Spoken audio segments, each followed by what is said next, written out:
250. Happy 4th of July. All right, until tomorrow, but it's July 3rd. We had to do another retake, unfortunately, so we have to re-say everything. Technical difficulties.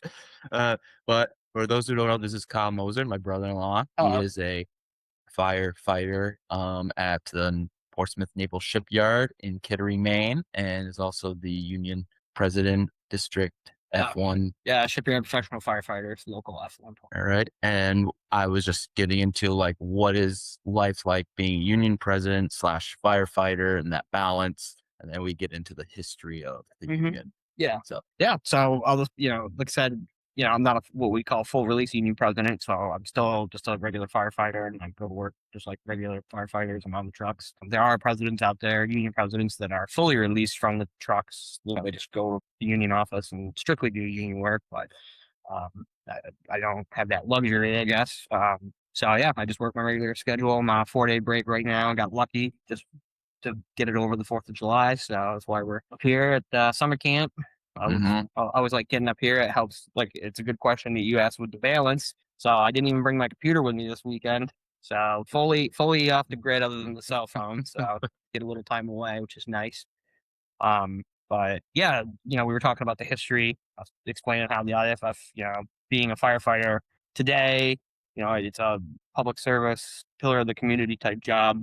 Back in the old days, before the IAFF, it was looked at as a poor person's job, civil service. A lot of Irish and Italian immigrants came over. They couldn't find work doing anything else because of, the tensions, no Irish need apply, stuff like that. Foreigners, I guess you could say. So going to the fire department, was just they needed a steady job paycheck. The fire department was available. They put a lot of pride into it, and that's kind of what a lot of the traditions of the American fire service were built around that. And so, as that expanded, the need for a union was prevalent because firefighters back then used to work what was called continuous duty. So that's why it's called the firehouse. They lived there. They didn't go home. They had like a couple hours off once a week. That was basically to go home, see the wife, have some kids, and you went back to work.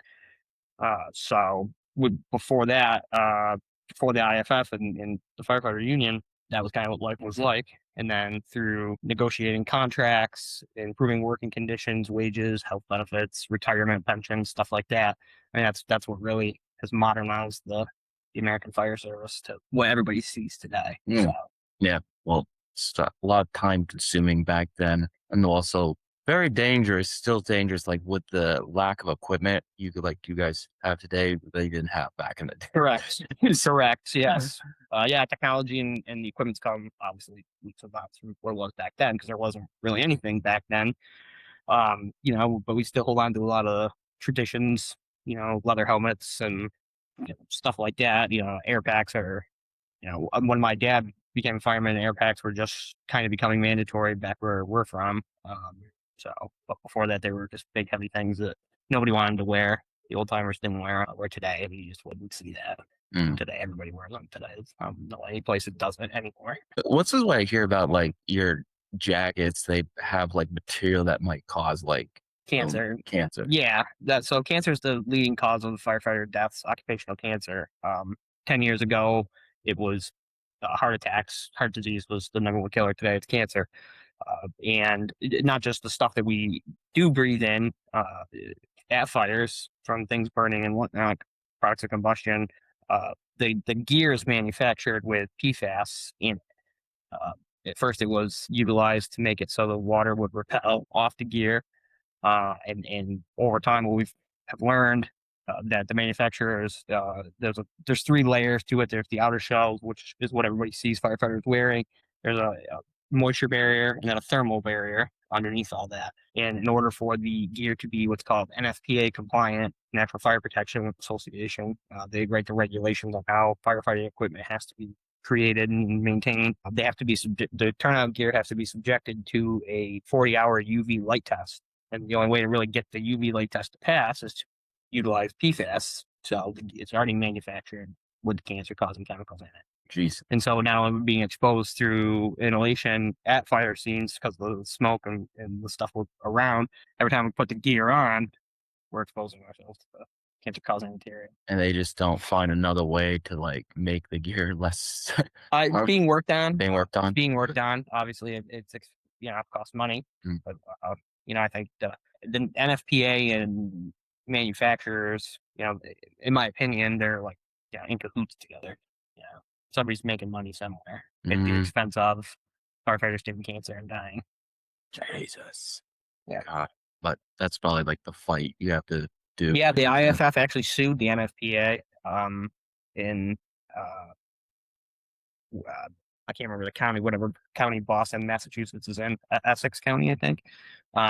Court. Yeah, that's that. I don't know where it's at now. I can't remember if the lawsuit was dropped. But yeah, the IFF is fighting to get the bunker gear changed. Mhm. So, Yeah, they should. yes, they should. Because you can't just like worry about like going to fires and then you're worrying about inhaling the smoke, but also your own equipment is Killing us. killing it. Yes. Just kind of sucks because firefighters have to like deal with enough shit. Yes. Yep. So, But we got a lot of resources to take on, cancer and health and safety. We were talking the first time around before we had to reset here, but we're not. The IFF isn't like other unions that people paint this picture in their head of what unions are. The IFF is different because we don't have the ability to not go to work. We don't strike, right? We can't firefighters, right?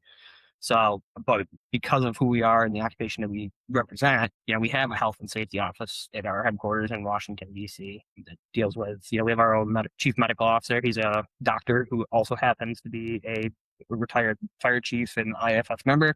And so he, is taking care of all the cancer stuff throughout the international, which is the United States and Canada. Obviously the laws are a little different up in Canada, but, a lot of unions don't have that kind of stuff, because it's not things that they really are used to dealing with. So health and safety office, our own clinicians, and we do all the kinds of stuff with health and safety. We sit on NFPA committees, so the IFF's involved in a lot of stuff.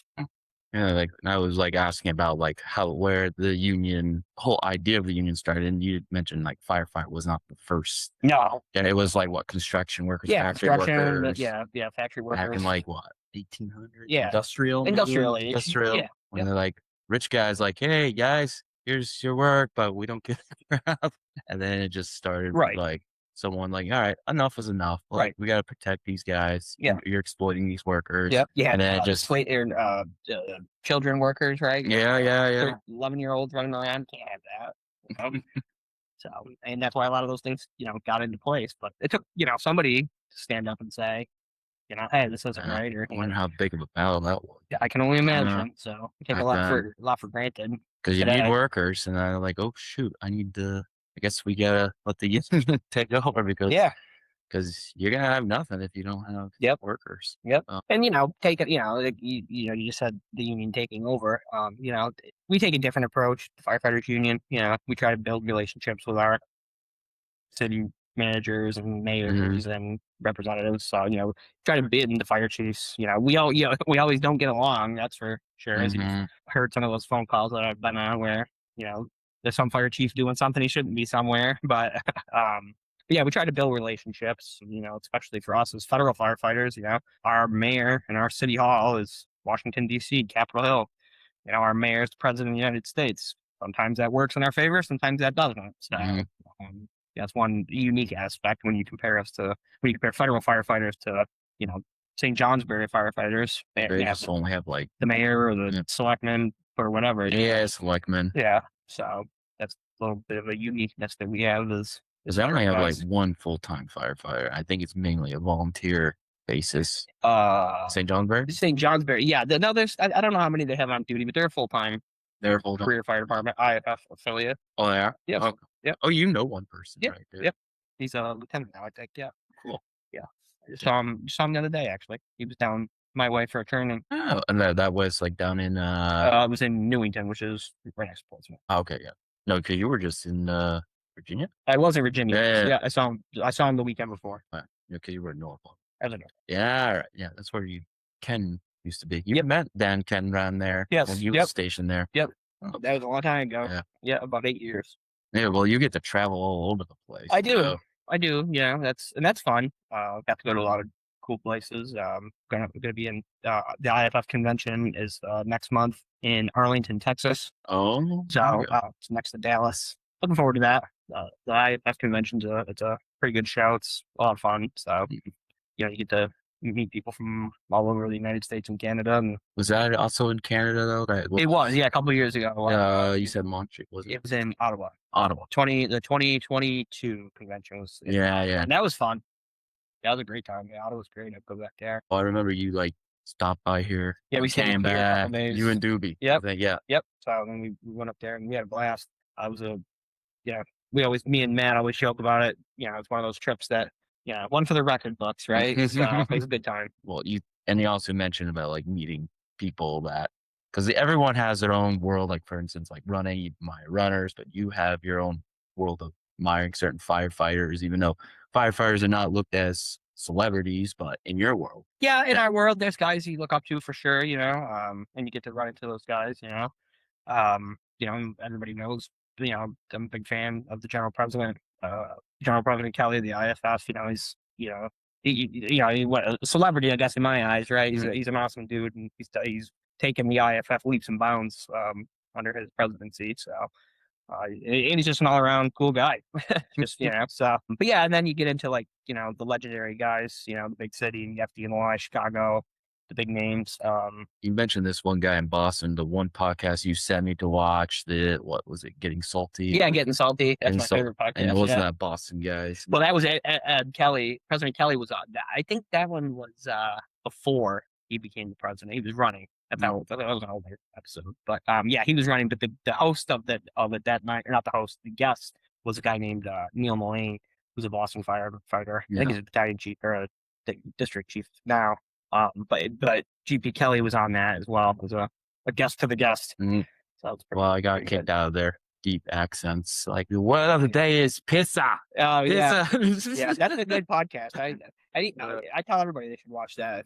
Well, I've only watched like 35 minutes of it, and you should watch more. And I actually just ended right before they were talking about their experience at the Boston bombing. Yeah, and I was like, oh crap, because they were at the game. And the game got wrapped up, and then they heard explosions, and they actually went in there and helped out. Yeah, everything, which is like just crazy on their day off. Yeah, it's like there's no. It's like there's no such thing as a day off when something like that happens. That is correct. Everyone just goes running in, but no, it's just like, well, and it's sad to hear those kind of stories, but it's always nice to hear people just step up to the plate when everyone's running as like and you got these people like just stay put and just like take charge, and even though it's just like out on a limb, type of deal. But even though it's too bad those kind of stuff happen. Yeah, but you get the heroic bravery stories out of it at least. Mm-hmm.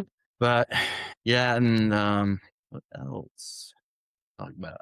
I think like when we talk about like firefighters, and we had this long conversation about like people doing these risky things. Like, I think we were talking about that one year where the cave divers rescuing those Thailand kids. Oh yeah. Yeah. Because I think that year that movie came out on Amazon Prime, and we were just like, I was excited to watch it just because like I love the story, but they were talking about like, so like I just admire you guys kind of people just going in, like even just like people who just risk their life just to like rescue people that might not have a shot.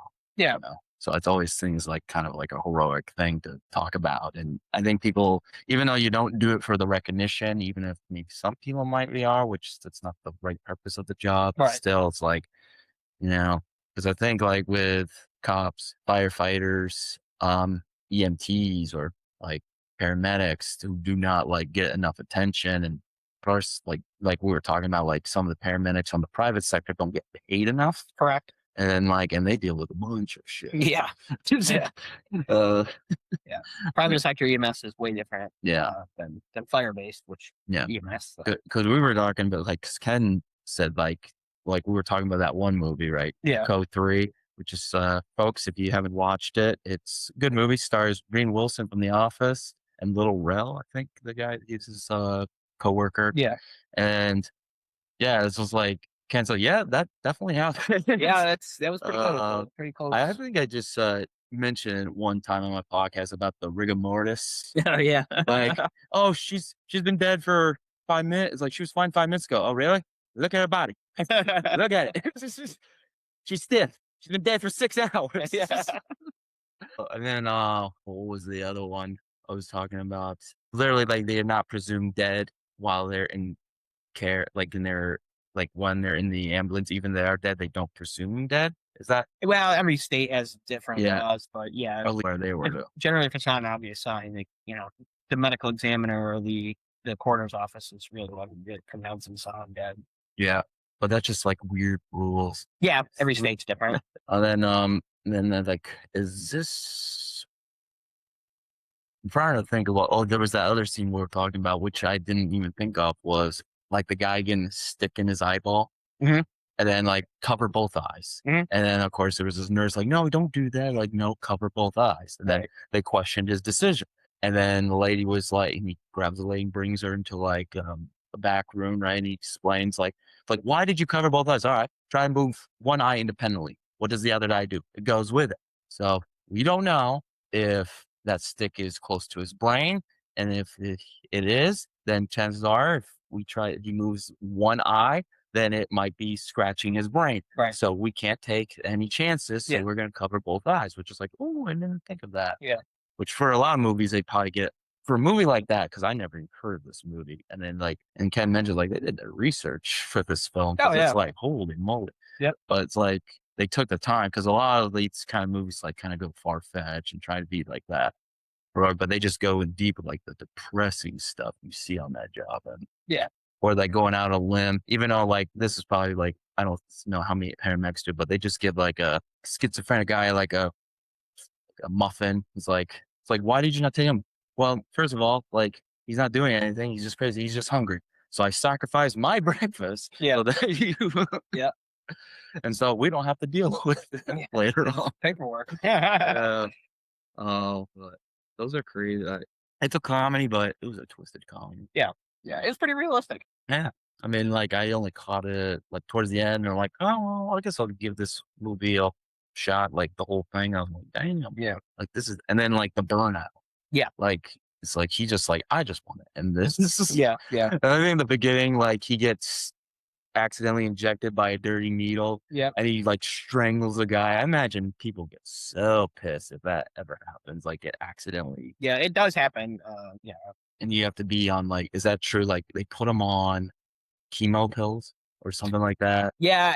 But it's only if the person, right? There's laws that take care of that. It's called the Ryan White Act. So if the person were to get stuck in whatever, when they get to the hospital, they draw the blood of the patient, and there was a needle stick, they have to tell the first responder, hey, this person came back for whatever, HIV, AIDS, whatever. And then they do put you on a regimen of things to try to combat it. So, but only if it's positive. Like I got a blood exposure one time years ago now, and the lady came back negative for it. So I didn't have to do anything, but they called Firehouse after and said, yeah, you're good. I wonder how many incidents like that happened back in the day when you did not know anything about it in the 70s. Oh yeah. Or like, ooh, that must be a rough. I wonder if that's how like stuff can get spread though. Because back in the 80s, that's when you first heard of like the AIDS pandemic, Right. HIV. Yeah. We didn't know a lot about it. And then maybe that's how sometimes if like someone was like there and then blood exposure, you didn't know about it. Yeah. And then that's how people get sick. I wonder how many firefighters might have accidentally get exposed back then. Because I don't know any about statistics. Yeah, I don't know. Or if that's just like no one even took track of that. Or No, because it happened, especially like when you look during that era back then, especially like New York City. The drug problem, dirty needles everywhere, gear wasn't what it was. So you call, you're doing a search in a cracked down apartment, in jeans and some boots. So that's what we wore back then. And you catch a dirty needle in the leg, through your jeans. So it happened a lot. So that's how I said that. No, like that'd be an interesting thing to like look back on. I don't know if they even took track of that. They just took track of what people come in. hospital. And they always blame it on like the gays or Yeah. something like this. And Yeah. like, you know, I realize, oh, also maybe like some of these paramedic or firefighters might be getting it because they're getting exposed by dirty needles. Yeah. Yep. And that would suck. That'd be a rough day. That'd be rough. Yep. Especially if you don't know how you got it. Yeah. And then people were afraid of those diseases back in the day. Yeah. Like no one wanted to touch you. No one wanted to like, Yeah. even when you got it, like for example, like Magic Johnson got exposed that because he had a lot of unprotected. Yes. No, but no, everyone was afraid to play near him at the Right. time. Oh, because like I said, they just didn't understand it. Until they did more studies, like no, you don't need to take this certain amount of medication. Like how many pills they had to take back in the day, like 80 a day. I think so. Like I don't know. We should do that research or something, but 80 a day. I don't know. Like I remember, like a guy came into high school, and then we have this thing called chapel, and they brought in this guy who was a guest speaker. He had like HIV or AIDS or something, and he talked about taking. I don't know how many pills he was taking, but it was a lot. Yeah. After he got diagnosed. Yep. But I think now they've done it enough where you don't have to take that many. Yeah. Yeah. Well, obviously, science and medicine have Yeah. come a long way. So But I think that back then I was like, oh, there was definitely probably a better way to handle it. And of course, then you had like the vaccinations because that not have been a good effect. If we ever today, we won't get into that because it was a sore subject for a lot of people. But yeah, like I said, like there's just a lot of stuff we didn't know back in the day, right. and compared to today. And then back then, it's like Jesus Christ, like people definitely felt like we got screwed Mhm. back then. It's like wish we knew that back then. Yeah. But you know, everyone jumps to these conclusions, and people believe in these conclusions, and we fall into a dark rabbit hole until someone says, "No, this actually was not correct." Mhm. You know, but and I'm like, well, we live and we learn. Yep. Yes. Science changes, technology gets better, and because of that research and development. Yeah. But even with research, it's hard because with every research, there's limitations. That is true. And so it's not like always 100% accurate. And that's why, like, sometimes I'm like, it's like you like when you do something based off research all the time, which is like good in a sense, but like, what happens if you're doing something that works for you or something that has been helping you, but then someone try, oh no, try this. And then they try it, but it doesn't necessarily respond well to how they respond to others. Mhm. You know, kind of like training and all that. Yep. Everyone trains differently, or people's bodies respond differently to things, you know, like, you know, for instance, like the COVID vaccine, some people didn't get fatigued and some people did, like me, but didn't you? Yeah. You didn't get fatigued? I didn't. No. No, that's which is weird. You know, like, so it's just like based upon like how does your body like respond to certain things. Like Right. everyone has seemingly their immune systems handle certain things, and well, I don't know, but limitations. Like always remember, like when you talk about studies, like each studies has limitations, and Right. that's what they have to do. Like when you look at a research page, you know that's what you have to put, like limitations. Oh, we didn't get enough participants. That makes it kind of like not as a valid study, or a certain thing happened that maybe didn't get a quite good read. Like that's what you have to do every time you do a research paper article. Is like you have to. So it's kind of like, you know, putting your ingredients and have to list all your ingredients. Like, well, this is in it. And then that's how you have to explain your study. It's just like, well, like we had a good study, but this is what was our withdrawals or like our like things that like this probably will not be as accurate just because of these limitations. Yeah. But yeah, look at me talking about research. I don't like usually reading research articles, like bibliographies. You didn't have to do that back in high school. Yeah. Bibliography, God. Yeah. Yeah. No, it is. I don't use it. Is I've had to use it a couple times for different projects at work and stuff. But Well, did you have a thing called capstone in high school? no, we didn't have that. No, I did in college. you had to like have all of these like references, and if you put it in a wrong format, man, they like bonk you for that. Yep. It's like it's weird because I feel like there's APA and there's MLA, Right. Yep. and I'm like, but even if you like list everything, like, oh no, this is not in this certain place, even though you have the author's name, you have the article, you have the page numbers, Right. all there. It's not formatted. It's not formatted right, Right, even right. though you definitely like had it and you put it in like, you know, usually in within the paper you have to put the last name. and the page number, or the page number you got like the quote from. Yep. But even that, like if you place it a certain way, that's plagiarism. Like, but I referenced him. Yeah. It's just, Yeah.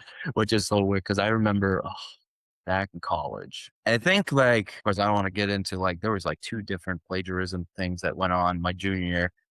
Well, I'll tell you that story, the second one. But the actually this one came after the previous story where we had this paper and it was either you can do it on and it was a sports marketing class. You can either do it on the FIFA World Cup, which was coming up that year. Yeah, so it was like 2014, spring of 2014, or you can then March Madness was coming up. So, or you can do a paper on the marketing of March Madness. And so our professor at that time suggested we use the online library resources. So, and he was really stressing it too. So, but the instructions of the paper was already on the online course syllabus. So you couldn't get ahead. The instructions there.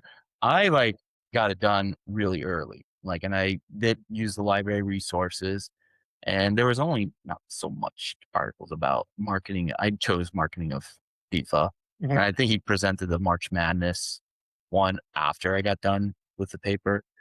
Um, but so I use, and then there's these good articles. Well, like I said, there's only so much that they can provide, like on like online library resources. They're peer reviewed too, and that's why you stress them because they're legitimate studied articles. Yep. So I used them, and use the I think the APA format, and then I like referenced it in the paper. And then as the after the paper was due and everyone turned in, like, oh, we are worried that people plagiarized each other. I'm like, okay. And this was like the aftermath of this other plagiarism incident Yep. I had, or my classmate and partner had with another group. And I'll explain that one later. But what I looked at like, and we peer reviewed each other's paper, and I looked at mine, like, this person used the same resources I did. It's like, I know what happened here. And I didn't want to say anything because I'm afraid I was going to be pointed out as wrong. Like, I know what happened here. Everyone used the same resources because the professor stressed used the online resources. And I think, like, this is the same article I use. Just like everyone just used the same thing. Yeah. But I think everyone took his advice and just used like mainly the online resources, which was only like a few articles on FIFA World Cup, like marketing. Yeah. And I think that's what the problem was. No one plagiarized of each other. Right. But of course, they said in my paper, like, oh, this was placed wrong in the reference. Is this considered plagiarism? I'm like, oh my God, stop being so picky. Right. But that's what I mean. It's like no one did. It's just everyone referenced, everyone used the thing. But it's just like, that's what happened. And then the other story was we had it was a different class called athletic administration. The assignment was to create a job posting for a job in the sports industry. So I partnered with not my friend Jesse, but another friend. His name was like, called him Chip. And we partnered up to do a job posting of a cross country track and field coach. And we made this mock school name and you had to list off because sometimes when you go for like try to interview a new candidate, there's like a list of things to do, like itinerary, like where do we bring this person, like this interview with this person, interview with that person, or interview with the community, interview with president, interview with like a staff member, or like a faculty or academic advisor or something. So you create an itinerary. So and you can just have fun with it. You can make up names and stuff like that. And so I had fun with creating the itinerary. We created a job posting, the job description, how you would post it online, Mhm. and all that kind of stuff. And we put it in a binder. And also we have to reference stuff where we got our things from or ideas from. All right. And so we finished editing it and it was due the next day, but we were putting the final touches and I had a printer, but I didn't want to print that many pages off my printer. So but we had to print it back to back too. And I think that's also another reason why I didn't use my printer. So there was a building called Mercer Hall and there's a back-to-back printer, but it was a very funky printer. And I'm not very good at working. I just went in there, tried it and like, this sucks. But I knew where else there was another back-to-back printer, a place in Colby Hall. So I go in there and I finish the printing. And then one of the people in the class, not going to say his name, but let's just say was not very good at, being up to date with his work. I think he just started working on that assignment the night before it was due. or I mean, it was a partner assignment, so I'm pretty sure his partner was doing a lot of work. But I was just about finishing printing my assignment, and then he's looking at my computer, and I'm like, "Is that the assignment due the next day?" I'm like, "Yeah." Well, can I borrow them? And I'm like, No. I was like, well, I should have said no. I was like, you can use it as a reference, like see the like look at it and see how it, but you can't copy it. And I was like, oh, okay. So I sent him it, but then I left that bill and like had him like, "God, why did I feel like I did something bad here?" And then I went back to the room. I'm like, oh, sorry, this says I'll edit that out. It's like, oh, this kid came into the um I went to the Colby Hall and and he was there and he was asking for his son and I sent him it and it's like, why would you do that? Like, I just told him he can use it as a reference. Don't copy it. So I did tell him that. So we handed in our papers and then we got back in our grade and I saw like a B minus. So I was like, I feel like we could have got a higher grade than that. Well, all right. So I went out of the classroom and met up with Ben, my brother, to do like core and stuff, like or lift because that's when we had time available to go and my partner comes in like, you almost cost the assignment. Like, what happened? And he said the kid's name and I was like, did he actually copy? Like, yeah, Yes. he did. Yeah. And you know that itinerary I was talking about, he copied that pretty much word for word. Okay. Didn't even come up with his own names of halls or names. And luckily, like our professor, like knew this was not like so. It's like I think he just, but nothing happened. Nothing happened, thank God. But like Jesus Christ, you should have gotten in trouble for just. Yeah. Yeah. But yeah, kind of a slap on the wrist. But oh my God, I was pissed. Yeah. I mean, I was pissed at myself. So I was kind of like, we had like a lot of classes together. I had two classes with the same professor, and it was a sport management class. So we had a lot of classes together. And he was sitting right here. I'm sitting right here, and I just did not want to look at him. I'm just like, and you know what that bastard did? He just like apologized by email, not coming face to face with me to Oh, apologize. Like, yeah, I'm like, you got to be kidding. really? I almost made a smart ass remark, but like people know, Hayden, just it's like Let it be. Yeah. just accept the apology. Like, oh God. Lesson for next time, right? Well, yeah. Well, I don't think he ever like. Well, I guess he's doing well. I guess I am actually still friends with him on Facebook, so I guess I let bygones be bygones. Mhm. But I think it was just laziness. Really, it was just like he waited till the last minute and he panicked. Yeah. And like I should have just like first of all, if I knew that was going to happen, I would just not even. But I still had that gut feeling like I felt like I did something. I might regret this. Like, ugh. Yeah. Yeah. And look, it affected our grade. Like, Yeah. I felt like we could have at least gotten a B plus, A minus. Yep. So don't plagiarize people, or at least paraphrase it and reference That's right. it. Yeah. Correctly. Oh, but you never had any of those issues, have you? No. No. No. I had an arbitration last year, and I had to write a post-hearing brief, which obviously I'm not a lawyer, but I did. You should be. 'Cause Yeah. you get Yeah, people where's- ready. Well, you helped with someone with with the UPS. Yeah. stuff. Well, it's all union stuff. That was a union matter too that I helped Yeah. with. But yeah, I think I write pretty well. But I had to do a post-hearing brief for an arbitration, and I had to reference other different case laws, and I won it. I went up against an actual lawyer, and I beat them. So Dude. Well, didn't you also pretty kind of cool. like you told a story about a math teacher? Oh yeah, when I was in high school. Yeah. Yeah. That's where my dad started telling me I'd make a good union president. Yeah. But yeah, I What does she do? Like she was a whack job in my opinion, but whatever. Yeah, she was giving me a hard time, and I was able to basically prove her wrong on a bunch of things, and ended up getting my grade changed, and she wasn't doing her job, and I proved that, and that was that. It's like, and I audited my parents. Yeah. Well, What kind of kid are you? me and my dad had like a kind of a joke growing up was, if I could prove him wrong, that was our thing. So, he said, you never be able to get a teacher in trouble, blah, blah, blah. I'm like, I'm telling you, I'm going to be a He's like, yeah, prove me wrong. And I did. I proved him wrong. So that's kind of been our joke since I was a kid. It's like, prove me wrong. Prove me wrong. So Yeah. I do. It's like, look, yeah, no, like with union, there is a lot of law. You gotta have to know. Yeah, there is. stuff. There is. That's the part that everybody thinks that we do 100% of our time. That's not the truth. No.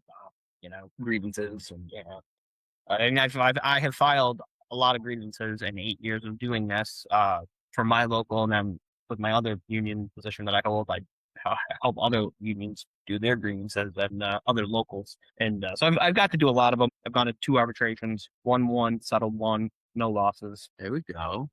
So yeah. So Okay. I think I write pretty well. People tell me I do. It's like I write pretty well. Yeah, I write pretty good. I do good writing. So, but it's fun. I enjoy it. Oh, And there's an art to it. You have to build. It's just like an investigation. You have to investigate and get the facts and put it all together. And did they violate the contract? Did they violate past practice? Did they violate a law, rule, regulation, safety problem? All kinds of things. So. I probably feel like I wouldn't enjoy that because there's a lot of nitpicking. There is. You enjoy it. I do. You like figuring out.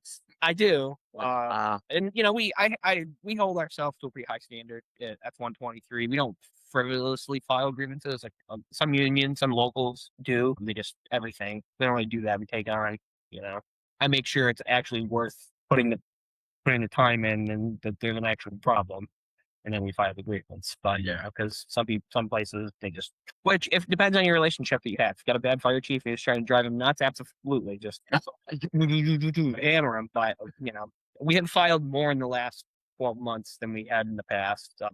Rough year. Yeah, it's been a rough year. I won't go too much into that. But yeah, it's been a bumpy road, but we've been successful. So. But you just don't want to keep having those. No, you don't. So you try to build a relationship, and that works sometimes. Sometimes it doesn't. You can try to. Sometimes some chiefs, some mayors, they just don't want to. They're just not interested. You mean like funding or? No, not funding. Sometimes it's just personalities. Sometimes some fire chiefs are just, for lack of a better term, dickheads, just because they don't know what else to do. And then they don't like strong union leadership. So if you have a strong union leadership, they get offended. The fire chief gets offended because it's like, the hell's this guy now? We're gonna go ask the union president, and that pisses him off. The union runs. I like to think that the union runs the day to day. No fire chief wants to hear that, but. In my opinion, and speaking from my own experience, I'm in my, I don't know what term now, but I've been the local president for going into my 9th year. We've come a long way, and we've built what we've built, and I like to think that we rule the roost pretty good at work. I think everyone needs to be on the same page with the sound of yeah, that helps. Egos are a big part of it. Yeah. Egos are a wicked big part of it. Ego kills. It does. There's only some level where it can help you be confident, but too much of it is just like it just kind of ruins the whole purpose of the dynamic, especially in a world like that where you kind of have to be on the same page. Yes. Whether all right, there's a union president, he's trying to help out, might as well join the boat and I'm not the union president, but figure I can help what I can. But people just want to be viewed as the leader. They want to be viewed as I'm the one. But when you see someone else, kind of like your firefighters are putting their trust in someone else who's not the fire chief, they're just they get real. I don't know what the best word to use is, but they take that as a slap in the face, I guess one could say. Maybe they should think about themselves and be like, oh, maybe I should wrong. Am I doing something right? No, yeah. It's oh no, I'm not doing anything wrong. I'm here. Yeah. Am I? Yeah. But in my place right now, we got a lot of young guys. So big generational, gap between the fire chiefs, the young kids. So I'm a middle of the road kind of guy. I go more towards the old school guys than I do the young kids, just because that's I grew up around the old school guys. My dad and his crew and those guys. So I go more that side, and then. But you connect well with the younger ones. I do, to an extent. But some things I've noticed a lot in the last couple of years where we've been hiring really young guys. I'm talking 19, 20, 21-year-old guys. I've noticed that they don't have the same not always the same work ethic that I did at that age. Oh yeah, but that's just society. You try to. Well, you gotta have work ethic. You do. So you bring them in. You try to show them the right way, or what I have used in my career. It's been successful that I was taught by others older than me, and you try to point them in the right direction, and hopefully they listen. If they don't, well, no. The world needs plenty of bartenders. So. And it'd be awkward. Firefighters like to go to the Like, "Hey, Jimmy, how are you?" Like, "You used to work in the fire," but "Yeah, now I'm a bartender." Yeah, that doesn't happen. That doesn't happen, no? Not often. No. I haven't seen it. And we've had a couple firings under my belt, a couple resignations.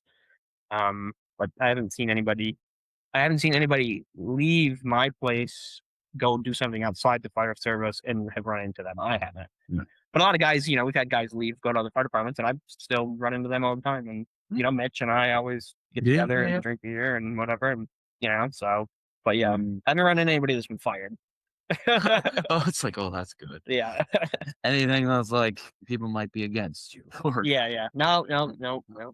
Even the guys that have been fired, my first two firings, shockers because they hadn't fired anybody for on probation before. The one actually went on to bigger, better things, and got fired from us on probation. Which, in my opinion, it wasn't these two kids, and they were kids, fault. I blame the fire chief and his staff, the leadership staff, and they just weren't good at their jobs, and they set these two kids up for failure. And they ended up firing them because they were on probation.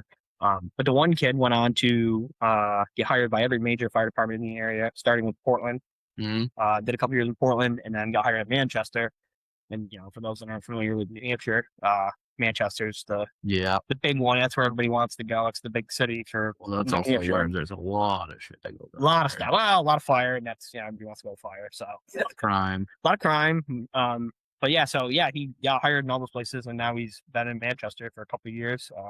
Got married, had a kid, joined the Air Guard Reserve. I think he's a boom operator for like refueling planes and when they're in the air. Ooh. So he does that, and he's in the fire department. So he went on and did great. And I think the other kid, he moved away.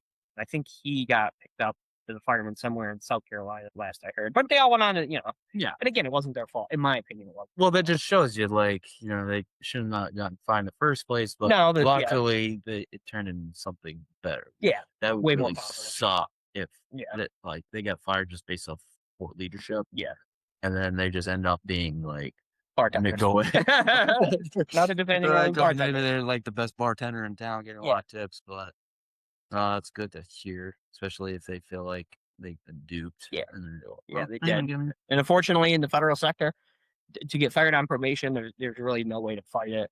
We had one of the best lawyers for probationary firings that is out there in the country. She was out of Virginia, and she gave us free legal advice, and she said we didn't have any cases, so unfortunately there wasn't anything we could do. Oh, free legal advice? Jeez. Yeah. Usually those guys will like to charge. Like Yeah, they do, but she helped us out. We had a mutual friend, so actually it was through Tom's mutual friend with this lawyer, and that's how we got the free legal advice. So, but this she told you that. yeah, she's like, nah, don't pursue it. She's like, you'll lose. We didn't do. There was nothing. We just didn't have anything to fight. So that was unfortunate, but both those guys went on to bigger, better things. Bigger, badder. Bigger, better, and better. You said bigger, badder. Bigger, badder. Let's get out of it. Yes. Oh, but that's just.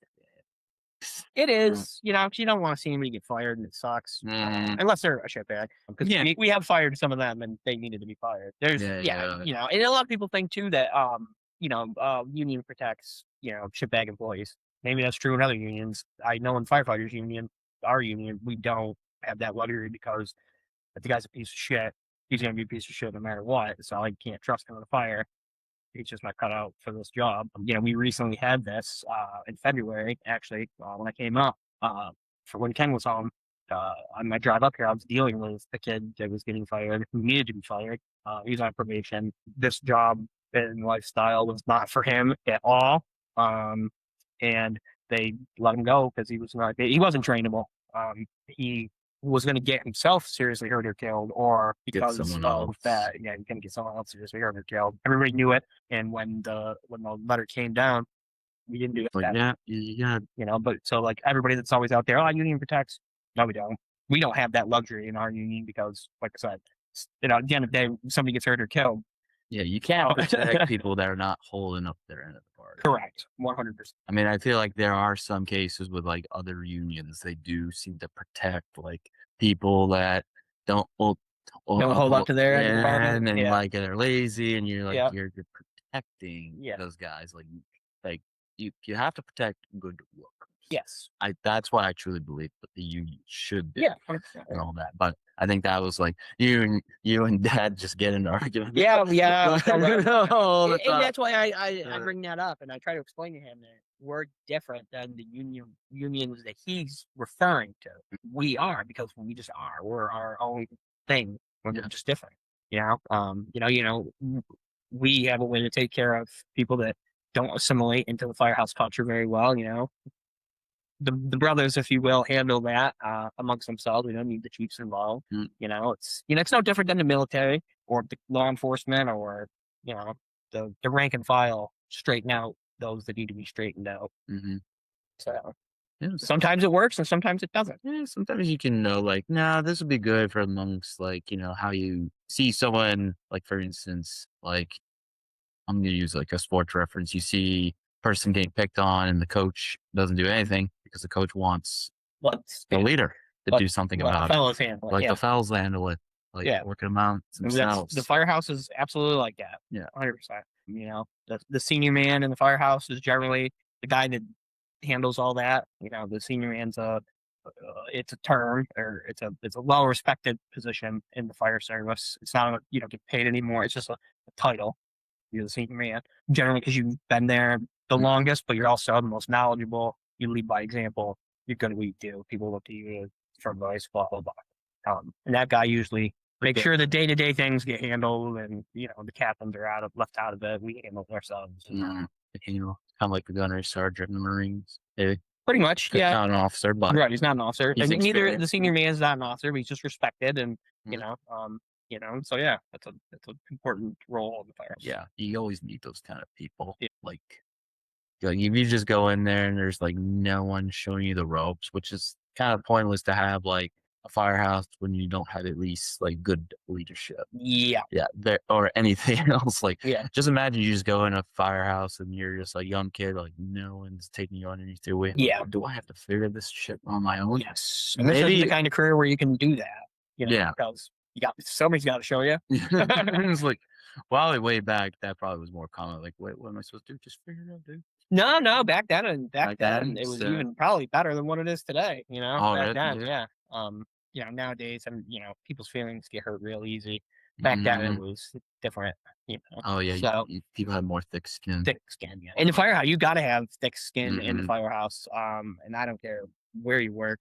Federal sector, New York City, Chicago, St. Johnsbury, Vermont, don't matter. Firehouse is a firehouse. Culture is the same. The shenanigans go on. And you got to have thick skin. So, the only person that ever needs to worry in the firehouse about, actually, the only person that ever needs to worry in the firehouse is the guy who's not getting his balls broke. If you come to work and nobody talks to you and nobody breaks your balls, you don't want to be that guy. Yeah, Because you're the guy nobody likes. you mentioned like that's how you not make friends. Like people not eating together. Oh, like yeah. meals. Oh yeah. That's a good way of not making friends. Yeah, you'll if you show up your first day and come empty-handed and then don't eat the meal, yeah, you're not gonna make friends very quickly. Sometimes if you don't like the meal, but you still want to sit with them. We do have guys that do that. Okay. They'll plan their dinner around when everybody sits down, and that's fine too. Yeah. Yeah, don't hide. Don't hide. Don't hide. Yeah, I You would won't like to make- be. You won't make friends that way. I want to be like part of the group. Oh hell yeah, yeah. And I'm fortunate. I get to work in a firehouse with 15 people on duty. It's not really heard of much anymore. It's usually like Ken, for example. I think he's got like maybe 4 or 6 guys. Yeah, in his because I did house. a ride along and there's Yeah. like They got an ambulance and an engine, so there's Yeah. 6 of them there. yeah. That's a way more manageable number. I'm trying to. Yeah. So I got 15. Yeah. So that's But, out of one house. But they're also talking about like safety precautions. Their facility was not up to standard. Yeah, and that's actually a good talking point. But even what was sad because when Trump went in there to speak, they were going to use his station if something goes bad, and the Secret Service was crap and shitting on it. Yeah. Like, what is this? Yeah, and that's down south. Getting into that's a whole other topic. I've tried to explain it to Ken a little bit, but down south, the culture is wicked different when it comes to not only just firefighting. Because I spent 5 years in Florida, and I thought the culture was very different, just fire service wise in the south. But then you get into the whole union thing. Like Ken there is an IAFF affiliate in Salem. There is, but they don't have collective bargaining. Mm. So they don't have any way to really, and this isn't the best word, but it's the word I want to use, strong arm the city into fixing the firehouses. They don't have collective bargaining. So they have no grievance procedure to grieve the Well, fact I that think they are refixing his new station. I believe they Yeah, are yeah. now, yeah, but Because they had to move him to another one. there's no way to, other than going to the city council and begging them in front of in a public hearing to fix the firehouse. They have no other avenues to pursue holding the city to getting it fixed. And if they had collective bargaining and a grievance procedure, they certainly would have the ability to go to court over it. Mhm. So that's why that's why I believe everybody should have collective bargaining. It should be a nationwide law. And just because that holds the employer in check. Mhm. And then make sure that you give the firefighters need, Yes. Yep. a good functioning Yep. firehouse that does not have dangerous. Yeah, exactly. They live there. It's a firehouse. Yeah, you live there, and not So, only that, you got your equipment. You're Yep. going into smoke, Yep. and now where you're living is Yep. yeah. So, and unfortunately, some places, we're just kind of there when you need us, and then the rest of my dad used to tell me that when I was a kid. For the most part, nobody gives a shit. Nobody really, when they need us, we're there. Other than that, they don't want to be bothered. Yeah. You know? well, that everyone's gonna need. It's like, you want to build a new firehouse. Well, the community wants you to respond quickly, yes, but they don't want the firehouse next to their house because that's annoying Mm. with the trucks siren screaming all day and night. Yeah. But they want us, but just not next to their house. It's Mhm. public relations and building those relationships. And the IFF has a whole office that assists with community outreach to get things passed on local budgets for whether it be firehouse funding or staffing increase. Right now, the big thing in the country is staffing. Mm. Actually, in the United States and Canada, it's staffing. The NFPA has staffing numbers that they believe have been deemed safe to operate. And every fire apparatus is supposed to be staffed with 4 firefighters, right? Officer, driver, and two firefighters, and what we call the back. A lot of places don't. So They they're don't have at least 4 in. in the truck. No, they don't. A lot of places don't. I don't think Salem does. St. J don't. I think yeah, that was 3. It's 3. Well, That's pretty normal. For me, when I'm doing the Yeah, well, yeah. but I was not. You don't count towards the staff. Yeah, I know. But yeah, so 4 is the national standard of how many guys are supposed to be on one fire apparatus. We're fortunate in the federal. That's probably about the only thing I've seen the Navy, because I am a federal firefighter, right, that works for the Navy. That's about the only thing I've seen the Navy do correctly in fire protection is all of our fire apparatus have 4 guys every day. Mhm. So that is good. That we do right. But like every place else, a lot of places do not.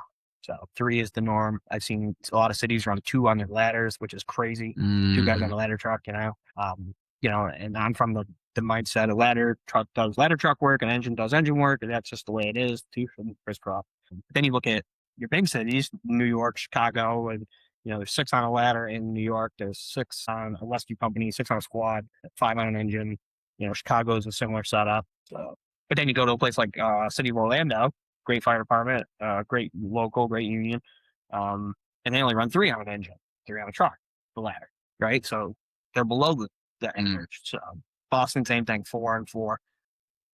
4 and 4. Yeah, so you need 4. You need for this house right here. The number you're supposed to have on scene in Sony Minutes is, I believe, 17 on this house. On this house, that is what the NFPA says is the standard for a career fire. A huge firefighter, but so I don't think we're gonna see 17 come. No, and because that's where you are here, right? Even though St. J, it's a career fire department, IAFF local, here in Barnet, they're volunteer, right? And that could go even a whole whirlwind of that. A lot of us start as volunteers. I did, Even when you go through, a lot of people do it in high school. In New York State, you could join at 7. Well, you join at 16, but you could go to get your fire training at 17 with a parent's permission, and I did. And then when you're 18, you're just a regular fireman. But a lot of us start in the volunteers, and it's a good start. It's a good foundation. But even that really has changed. It was dwindling then in 2011 back home, and then with today, even worse nationwide. I'm not saying that they shouldn't necessarily exist. I'm just saying that times have changed. With the training has changed. The standards have changed, and the biggest one that impacts all that is just society's changed. Mhm. Society's changed, where 25, 30 years ago, probably 35, 40 years ago, right, everybody worked in their hometown and could leave their work to be a volunteer firefighter. Now people work 2 hours from home, whatever, they don't have there's more of a family-based commitment than a community-based commitment, right? Guys don't want to work 2 hours from home, come home on a Monday night from their job, then go to the firehouse, do Monday night training, and then not see the kid. You know what I mean? So just society as a whole has changed, and because of that, I just think the volunteer thing doesn't work like it used to. There's no incentive. I'm not sure how it works here in Vermont, but like New York, they have Yeah. they have pension plans, and even that's not doing any recruiting like it used to. You can get in volunteers, get a pension when you do 20 years of service, blah blah, a small little stipend. But even that's not incentivizing people to do it. They're just not going to give up time away from their families. So Yeah. what do? Make it a career. You got to make a career fire department. So make it a career fire department, and everybody's under this notion that, oh wow, tax base will go up. Well, it will go up, absolutely. As long as you cut back taxes on other stuff. But how do you don't need to, right? but, What's more important is Yeah. it having a fire department or running your house to the ground? Like, what's more important to you? Yeah. The big thing, and like I said, the IAFF has a whole office that helps IAFF locals for staffing go out to get more firefighters hired than, how to talk to the community about it and what to say and how to sell it and why sell it and why it's important and safety and all this stuff. I go on and on. But I got asked a question and no one's been able to really answer it. Is if a town, St. John's, where I use for example, because we're here, if they wanted to add a fourth firefighter on duty every day, you'd have to hire 4 more firefighters. So I believe they have 4 shifts. What does one firefighter cost in taxes? What is it? Put a dollar value on that. Nobody can ever answer that question. No. And the fire department wants to hire more firefighters. All they hear is, "Well, taxes are going to go up." Well, how much? How much is that going to go up? Nobody ever answers me because they don't know. Is it All they know also is their taxes are going to go up. wondering about like why we're still in the volunteer, like firefighters, they only like volunteer, like still have a volunteer structure for most towns, but is it kind of like based upon like in this area, right? You're not going to see as many fire calls. Yeah, right, it's not based on call volume. It's based it- on what your town can afford. Yeah. Yeah, it has nothing to do with the call volume. I know if you go down to Long Island, New York, some of the greatest volunteer fire departments in the country are in Long Island, New York. Bukus of money, big money towns, big tax base, and they're all volunteer. And they go to fires, 2-3 fires a day. Jeez. Plus car accidents, medical calls, Okay. everything else. So it has nothing to do with the call volume. It has to do with what you can afford. And they could put career fire departments in. Yeah, I think for that example, they probably should. Right. But they Well, don't. Probably like around here, you're not going to hear. I'm talking about in this general area. Yeah. There's more like it's not a city. It's like Yeah. spread out. Yeah. They probably just like. But there's still If you- fires. there's still I'm just car saying from the accidents. perspective of what people might debate is putting that money in a fire department when there's not many calls Sure. per year. Sure. So would you really want to put that much money into a fire? Which I'm not saying That that depends shouldn't, but but it also depends on what the taxpayers are looking for. Do they want 24-hour coverage at a moment's notice where people are coming? Or do you want bet on a dime that hopefully or someone's maybe coming. hopefully somebody's coming. Hopefully he's not 73 years old. And hopefully it's just not one guy. Yeah. And that's what a lot of towns similar to this and back home in my area, that's what they're thinking. It's somebody who hopefully isn't 73 is coming. And you show up to a fire. If a fire truck pulls up here with one guy who's 73 to this house on fire, you know what I mean? It ain't happening. Yeah. Nope. So, but mutual aid's a big part of it. Like I know back home it is for us. It is everywhere just because of funding. But I know St. John's Mayor is coming here and whatever. Yeah, there's West Barnet, right? Fire department. Well, just Barnet. Or just Barnet. Just Barnet, and then West Barnet. what's the next? Peach, Maser, Danville. and all those guys will come. Yeah, no, But- when you see it, you say that they all come. Like Yeah. Lindenville. Yeah. Back home we do the same thing. Yeah. Back Everyone home in New just York. collaborates and Yeah. teams up. Yep. So it So doesn't matter. We're all on the same page here. yeah. Yep. That is true. It's like doesn't matter. Egos aside, different one, but same goal. Yep. Out this fire. Yep. Let's go. That's a problem too. A lot of times I see that more so down. Well, I used to see it down my way in the Kittery area, the egos of the chief, and Mm. but I see it way more back home in upstate New York. Not my place, my place, Salisbury, but the town over is, they got a big ego, and Mm. nobody likes to work with them, but we go and do most of their fires for them. But I mean, maybe it's just more in the leadership position. Like, it our is, yeah, like he's like the Chiefs are fighting like, and then the opposite five is like, dude, our Chiefs are just being like, yes, I yeah, bet you see that more often where you like respect the other firefighters, but the Chiefs don't like you. yeah, that happens all the time. Yeah. Oh yeah, yeah, the guys get along. Pretend it's like, the two chief, Egos, they're dickheads or whatever, yeah, egos. yeah, that happens. No, everyone thinks they're better than others. Like, dude, you're Chief. The goal is not to be the. I mean, you want to be the best version of yourself in terms of job. Like, Oh yeah, I'm not trying to say like, but the goal is not to be the best of all time. The goal is to be a great servant to your town, to yeah, the firefighters. yeah, And it doesn't matter if maybe this fire chief gets recognized more. You're perform your duty. right, Like, correct. don't let oh well, no one gives me respect. Dude, like that's just what's gonna happen. Not and it kind of sucks when you don't get the respect you deserve. But it's like there's people out there that are gonna appreciate you, and there's people that are gonna underappreciate it. They just don't realize how like that world. Right. That's why you go out to the community and show how firefighting is done, and Yep. you grab people's attention. And then some people don't give a fuck. Yep. Yeah. Some And that's just how it's gonna community happen. relations. Others are not so great. It happens with everything. Yep.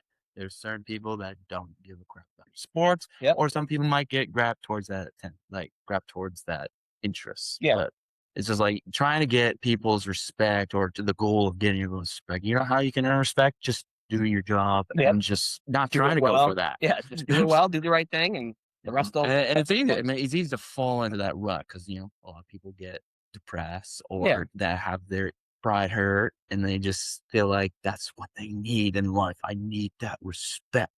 Yep. And then ego goes up.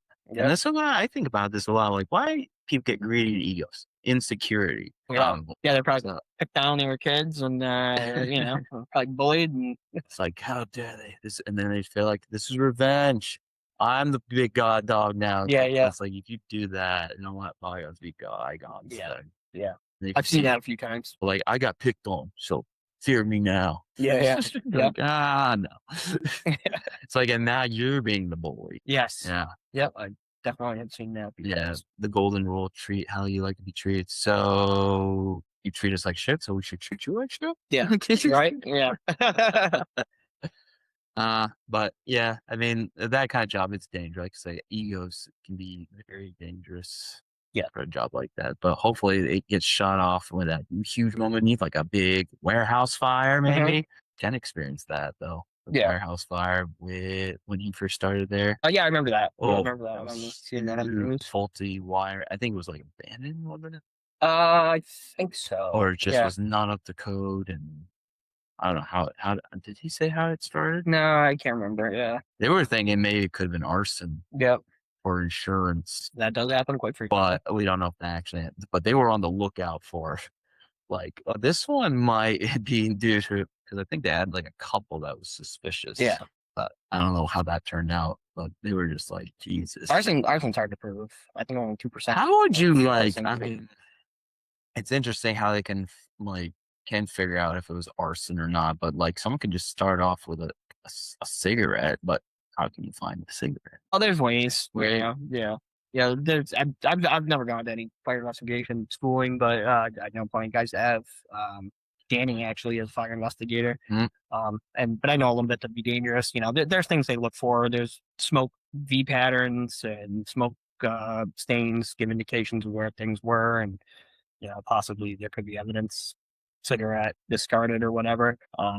But the conviction rate of arson is only like 2%. So even if you know who did it, have all that could fire destroy shit. So you basically have I need a camera on something. Yeah, it's wicked hard to prove. Yeah, especially like fire just burns the evidence pretty much most of the time, unless you're stupid and you use something that actually doesn't burn. Is like, hey, what is that? Like, what?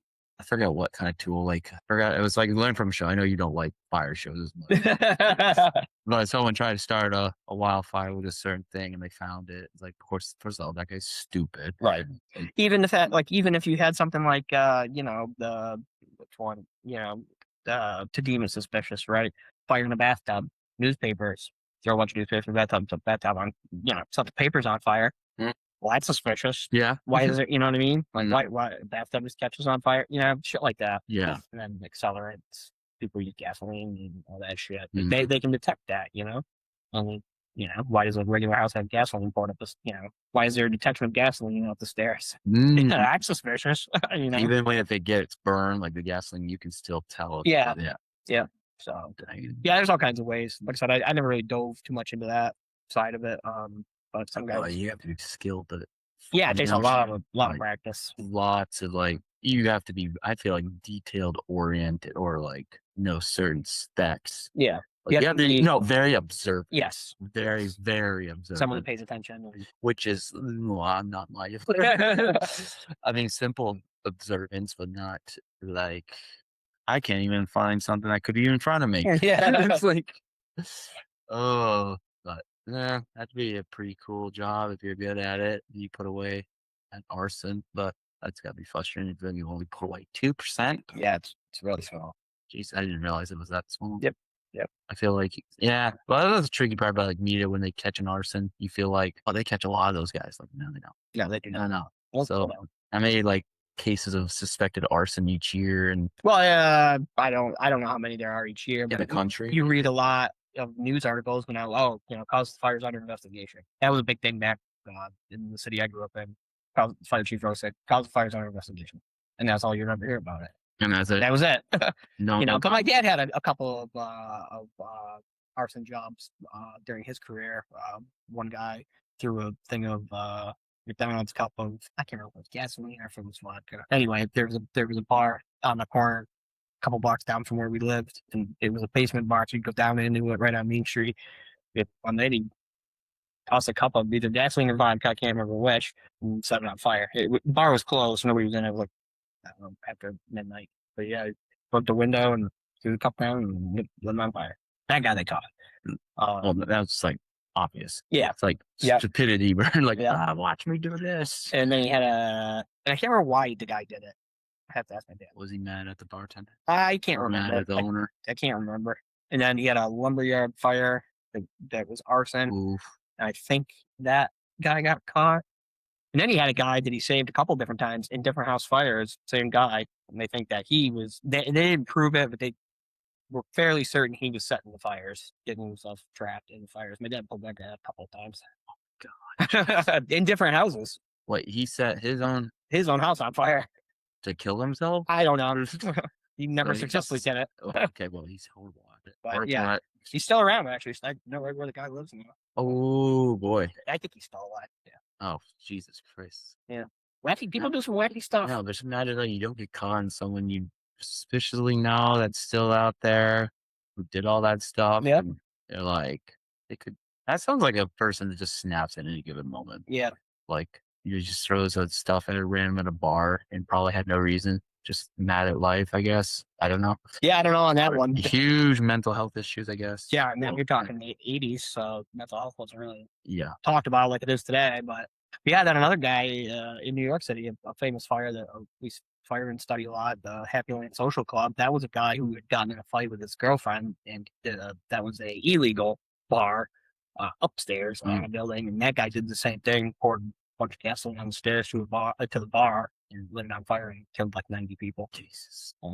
They caught that guy. Yeah, that one. Okay, good. Jesus. All because he got in a fight with his girlfriend. I was in the late 80s, 90s. It was pretty famous fire.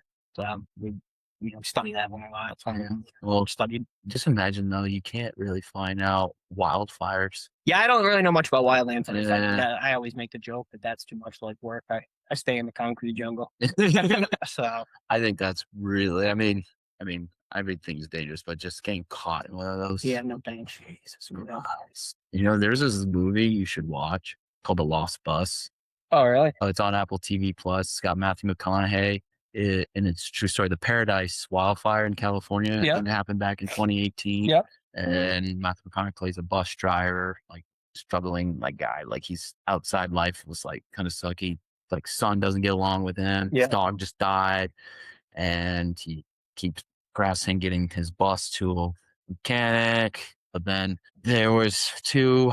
I thought I watched a documentary on it, but I thought it was like someone started it because of like someone was fooling around with a campfire or something. But I guess there was two faulty electrical wires that went off, and they didn't shut them off in time after the first one initially goes off, and then high winds, boom, started fire. But I mean, I could get that wrong, but so Matthew McConaughey plays a bus driver, and then he sees the smoke and all that, like, oh shoot, like, and of course they weren't projecting there was gonna be like a wildfire, like a severe wildfire at that time, but and like shoot. But then on the radio, the person in charge of the transportation, like, we got a bunch of kids that don't have their parents are able to pick them up. So we need a bus driver to take them from school to like another place, which turns out that place ended up being burned to the ground. So well, I'll explain that part later. But he's hearing the over intercom. He's just waiting for someone else to volunteer, and he's the only one that has an empty bus at that point. Yeah. So he's like, "I'll do it." And of course, he's driving. He's in a rush, and he's like crying, like, "All right, all right." And I think he had like 20 some odd kids on there, and then he made a teacher stay with him. He was like, "I don't know any of these kids. You need to stay here with me." And then Yeah. but man, with the traffic and all that, they got caught in a fire. And the point that they were supposed to go to was already on fire. Yeah. But there was the transportation person was actually trying to like communicate, you need to meet somewhere different, but they didn't get the radio frequency because I think the radio went out or something. Yeah. So they didn't hear the new directions. But then they figured out that's probably where they would want them to take next. And like I said, I don't know if this was true in the movie and I'm just making it like more exciting, but he drove through like the fire, like as like a last desperate attempt. And then finally they see the sun horizon. It's just like a different world. Like, I don't know, that's how wildfires work. You got this whole smoke where it's just dark and gloomy. And then you get outside where the fire's not there yet. And it's a beautiful day out. I probably look something like But that. he got all those kids and the teacher out of there alive. Mhm. So that was pretty, and it's exciting. Like it's from like once the intensity starts, it's just like, oh my God. Yeah. And then he had to direct traffic and make the teacher drive the bus a little bit because no one knows where to go. So he was just like in the middle, like, it's dark, like the smokes consume the sun, and he's just like directing traffic so they can get out of the way so the bus can get through. Okay. It's like, Jesus. Check that movie. Yeah. No, it's on Apple TV Plus. You have it. Yep. Yeah. You should watch. It came out last year in October. Yeah. And Matthew McConaughey, of course, Yeah. All right. Let's get these kids out of here. But and then when we talk about wildfires, it's like the Grand Mountain hot shots. Yeah, that was just the anniversary the other day. The other day, like how long ago was that? I think don't quote me. What was it, 2013, 14? I think maybe like 12 years. Don't quote me. 12 years. Yeah, don't quote me on that, but something Yeah. like, yeah, it's been a couple of years. Did they the ones come up with the like build the line, or were they just the most efficient at that time? I don't know. Because like I don't know, because like I said, you don't know what's true in the movie or not, but Right. it seems like they're the ones that like they just let the fire, like, let's just create a line and just like let it burn, like let it run out of space to burn. Yeah, Let that is a fire- tactic that gets Yeah. used. Yeah. They do.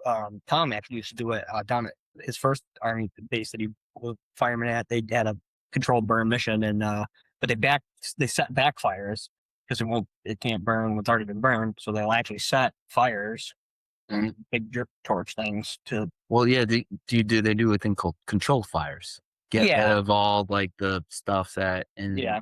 Well, this is during a fire. They'll start another fire to create a create a wall, break. fight fire with fire. Yeah. Yeah. Well, you know what's crazy? Because like people suspect that like wildfires. I mean, you can debate about it. It's like climate change, but there was back then. I forgot what not. But the Native Americans, when they were still like, they actually did their own control burns because they knew that like if we do these controlled burns, it doesn't give fuel for like wildfires. But then, of course, then they moved up the Native Americans, like, no, you can't be here. No one's there to do controlled burns. And somehow wildfires upticked because there was not as often controlled burns in that area. And then certain Native Americans in that area knew that, but they weren't there to do it. Right. Okay. So, well, that's just an interesting fact I learned. It's like, so there's like no one like to practice controlled burns. Right.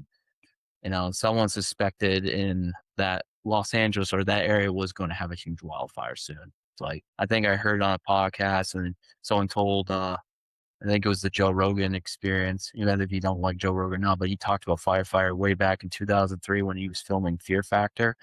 And firefighters like, dude, like, this area will be doomed if a fire. All it has to do, the wind just has to go a certain direction, and it is. And sure enough, it happened over a year and a half ago. And Jesus Christ, yeah. But I've never been to one. Don't no any interest in going. Yeah, and actually there was one happening the other day, and 3 wildland firemen got killed just the other day. Where in out west. I can't remember where. But yeah, I saw it on my daily emails. Yeah, no, that's you get caught in that, and that's how they get to shift or like in the movie they accidentally took out their line. Like their fire line. I don't know if that's what actually happened, but then the fire just went direction, boom, got surrounded, and those like what are those ponchos, whatever. The shelters. No, those don't. With that, like that can only that was their last hope, but unfortunately, no thanks. No, that sounds fun. No, I mean I feel like I would be more in tune to that because I like working outside. But you careful what you wish for. Like, oh, get caught in the middle of that. It's just scary. Just seeing that like whole thing coming right at you. It's just like hell. It's like it literally is like hell. And then to use those tents or those shelters, next thing you know, you're just no thanks. Well, just like gives you anxiety is watching people drive through it. That infamous video of I don't know if it's like his father and son driving through it, and they cannot and they're like, luckily they got through, but you can't even see the road. Like, how are you seeing? I mean, maybe the camera doesn't do it justice. Maybe you can't see it, but even so, like you can't even run one turn. You're done. Like, how did it get that? I would probably be dead. That was like, I don't know. I'll stay right away from it. But yeah, like it's definitely like when you watch it, just gives me anxiety all the time. But I can see why people don't want to do it. But I think I would, if I had to pick between a city firefighter, town fire, or wildfire, I'd probably pick wildfire because it's outdoors. I like to cut down trees. There you go. All that. They're always looking for guys. Try it out. It's a seasonal job. Is you go do that for half the year and then come back here and do it under. Oh yeah, but coaching too. I don't know. It's pretty busy in the winter. It's pretty busy. But yeah, you definitely should check. You've seen that. Yeah, I've seen that one. Yeah, what was it? Home of the Brave, right? Only the Brave. The Grand Mountain Hot Shots. Yeah, that was a good movie. But the Lost Bus. Yeah, I'll check that one out. I would check that one out. But like I said, there's not.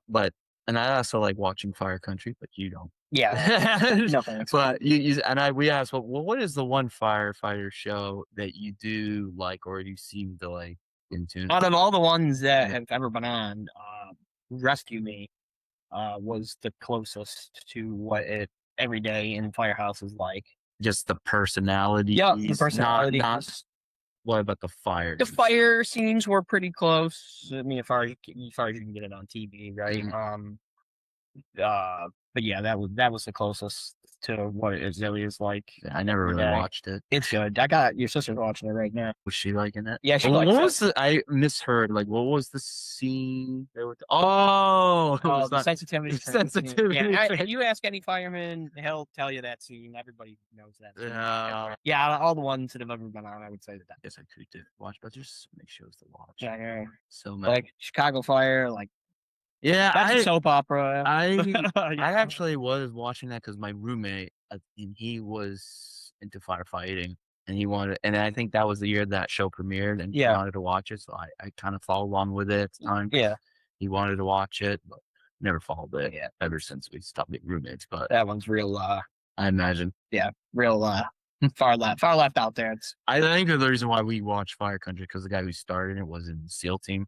Oh, yeah. Okay. and then he slowly transitioned. They killed him off. Actually, he was doing double duty.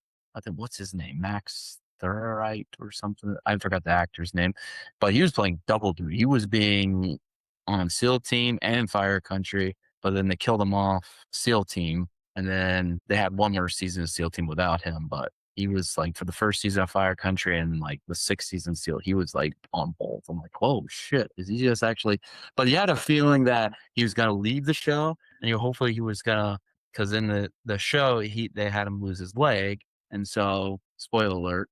But, and so he thought, oh, he's gonna, and he was going through depression because he can't serve the SEALs no more. He felt like he lost his identity, and then he felt like his mental health was coming back, and then he was trying to help this guy through shit because he was a drone pilot, so he feels bad for killing people in explosions. Yep.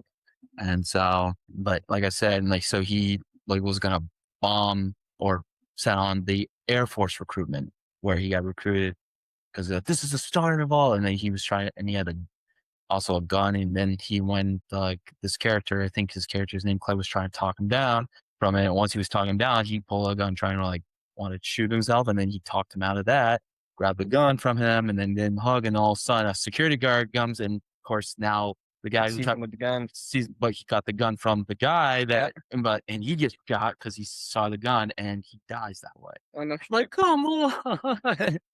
So, but he was going to leave the show anyway because he's on Fire Country now. But I thought they were going to have him have a happy ending. Yeah. Where like, all right, he's going to leave and move with his wife and child somewhere else and start being more of like the supportive instead of like the wife waiting for him to come back and like from missions and stuff, and he does his part this time. But no, killed him off. Like they didn't have to do that. No kidding. No.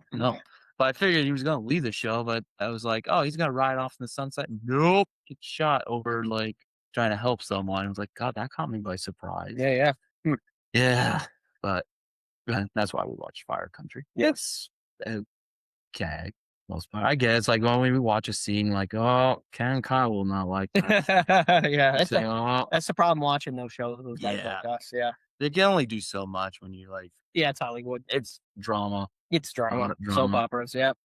Maybe you get like the stuff going on the side, but But then there's also a spin-off Sheriff Country. Yeah, I've heard that. It stars that woman that was in Deadpool. Remember Deadpool? Yes, the girlfriend or the wife or whatever. The stripper. Yes, yeah. She's a good actress. I mean, I've seen her. What's her name again? Monica something. I can't remember. I don't see her in a lot of stuff. I think honestly, the first movie I've ever seen, maybe I've seen her in other stuff, but the first thing I've seen her was Deadpool. I haven't seen her in anything else besides. No, and I just saw her on something the other day. Greenland. I think I've seen her in Greenland. I haven't seen Greenland too, but I know. We just watched a movie at work the other night. I can't remember. She was in it. I googled that. What was it called? Look it up on your phone. I can't remember. See, sometimes when I want to look something up, I will share the screen. Yeah. I don't want to do that right now. Like, for example, I was talking about Amish people. I was just curious, like, when did that whole start? And I thought it started like in 1800s when they refused to go with the Industrial Revolution, but it actually started in the 1500s. What's that? Amish. Being Amish? Yeah. Or like going against the norms of Marina. Yeah. Karen? Yeah.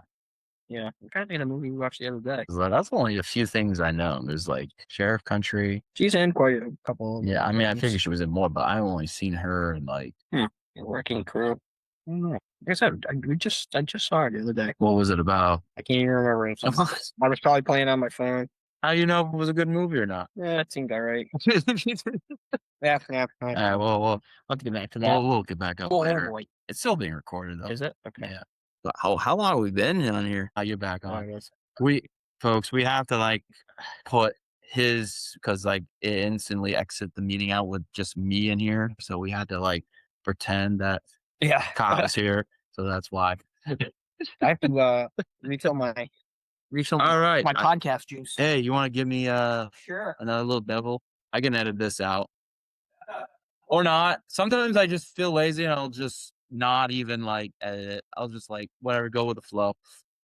Go with the flow, man. It's about the journey, brother. Ugh, but it is hot out. Yeah. Stay hydrated, folks, and don't try this at home, kids. Another 250. That's right. 250. They're not going to drink all themselves. Yeah, no, I can't drink as much because I got a race tomorrow. 1 miler, I think you'll be all right. Well, yeah, but you gotta feel good. Yeah. I don't want to feel like when I drink too much. Oh, my legs just feel like I'll go with you. why not? What's the thing? It won't be too early. You're gonna have to leave probably like around 7 something. All right. I'll see. Yeah, if you guys are watching, we'll go to the Newport uh 4th of July mile race. Actually, I think it starts at the Derby Elks Lodge and ends. Yeah. I think it's in the town of Derby. And how far away is it? Like 50 minutes. We're going to drive an hour to have you run 4 minutes and drive an hour back. Oh, I hope 4 minutes. 4 minutes, I'd probably be like, "What the hell am I doing here?" I hope to be at least in the 420s. Yeah. At least. But you get up 91 north, Mhm. exit 28, and then it shouldn't be too far. Then it starts at the Elks Club, and then it ends at a different point. So, Well, I had to make a beer run anyway, so I might as well just go with you. yeah, let's do it. You're gonna have to make sure you get up quickly. Yeah. Oh, like I'm like your wife, my sister, and I usually get up at 5 a.m. to go for. Well, actually, I get up to do a breathing thing and then cold plunge, but I was like still kind of like, oh god. And then Carrie surprisingly was coming in. I didn't know what time it was. I knew it was after 5, but I had my alarm set for 5 a.m. But I shut it off and just kind of stayed in bed. And Yeah. she was like, "Oh, I'm getting ready to go for a run." Like, I did not suspect her were going to run that early, and it was like 5:42. I was like, "Oh, okay, Yeah. okay." Oh, did you cold plunge this morning? No, I did a cold shower near the bathrooms. Yeah. Like I decided, like, well, after eating like a few cookies before breakfast, I decided I need to get nothing better than cold, especially if you get used to it. Like if you're Yeah, yeah. feeling droggy, cold water or cold air is just Yeah. refreshing. So I just went under and I figured it's going to be really cold because it's coming out Yeah. of the ground somewhere, so it's going to be freshly cold. And like go on the pond, like pond's pretty. It was pretty warm It's yesterday. easy. Like I remember when I started cold plunging, I went to the brook across the road, Yeah. and it was like April, so it's still pretty cold. But Yeah. then eventually, it just like you're just sitting into like where most people when they first get in the water for the first time, it hits you, but it wasn't hitting me hard anymore. Yeah, yeah. So I started taking cold showers. Yeah. My dad was like, "You don't take a shower unless you actually clean yourself up. So let's just get you a stock." Yeah. So I hooked up that stock tank. Well, I was thinking that this time of year, it must be nice to have, though. Like, a day Mhm. like yesterday, just go out there. Yeah, because like I used to do it after I work out, but I like to do it before. But yeah, if I finish a workout and it's steaming out, Yeah. I'll jump right in there. Yeah, yeah. Must be Like, nice. and I'll just be like, oh, it's shock to the system, but it's like, oh my god. Yeah. Versus like uncomfortable when you go in there -20. Yeah, yeah, yeah. Carrie showed everyone that Snapchat was wrong though. It said -17, but when I started -20, this is it. I cracked the -20 there. Like, but you gotta work your way up to it very easily. But yeah, but it doesn't form ice when you leave the cover, but it does on the edge because some Oh, of the yeah. air escapes through it's just a board covering, but there's a little bit of a crack. Yep. So on the edge, it does form a little bit of ice. Do you ever like drain it, put clean water in? It's constantly flowing. Oh, Yeah, like oh. it comes out of a line pipe and comes in and accesses up. Oh, no kidding. So it's constantly running. It probably need to there's some dirt that gets in there from me like getting in Yeah. and stuff, but whatever. It's like it doesn't bug me.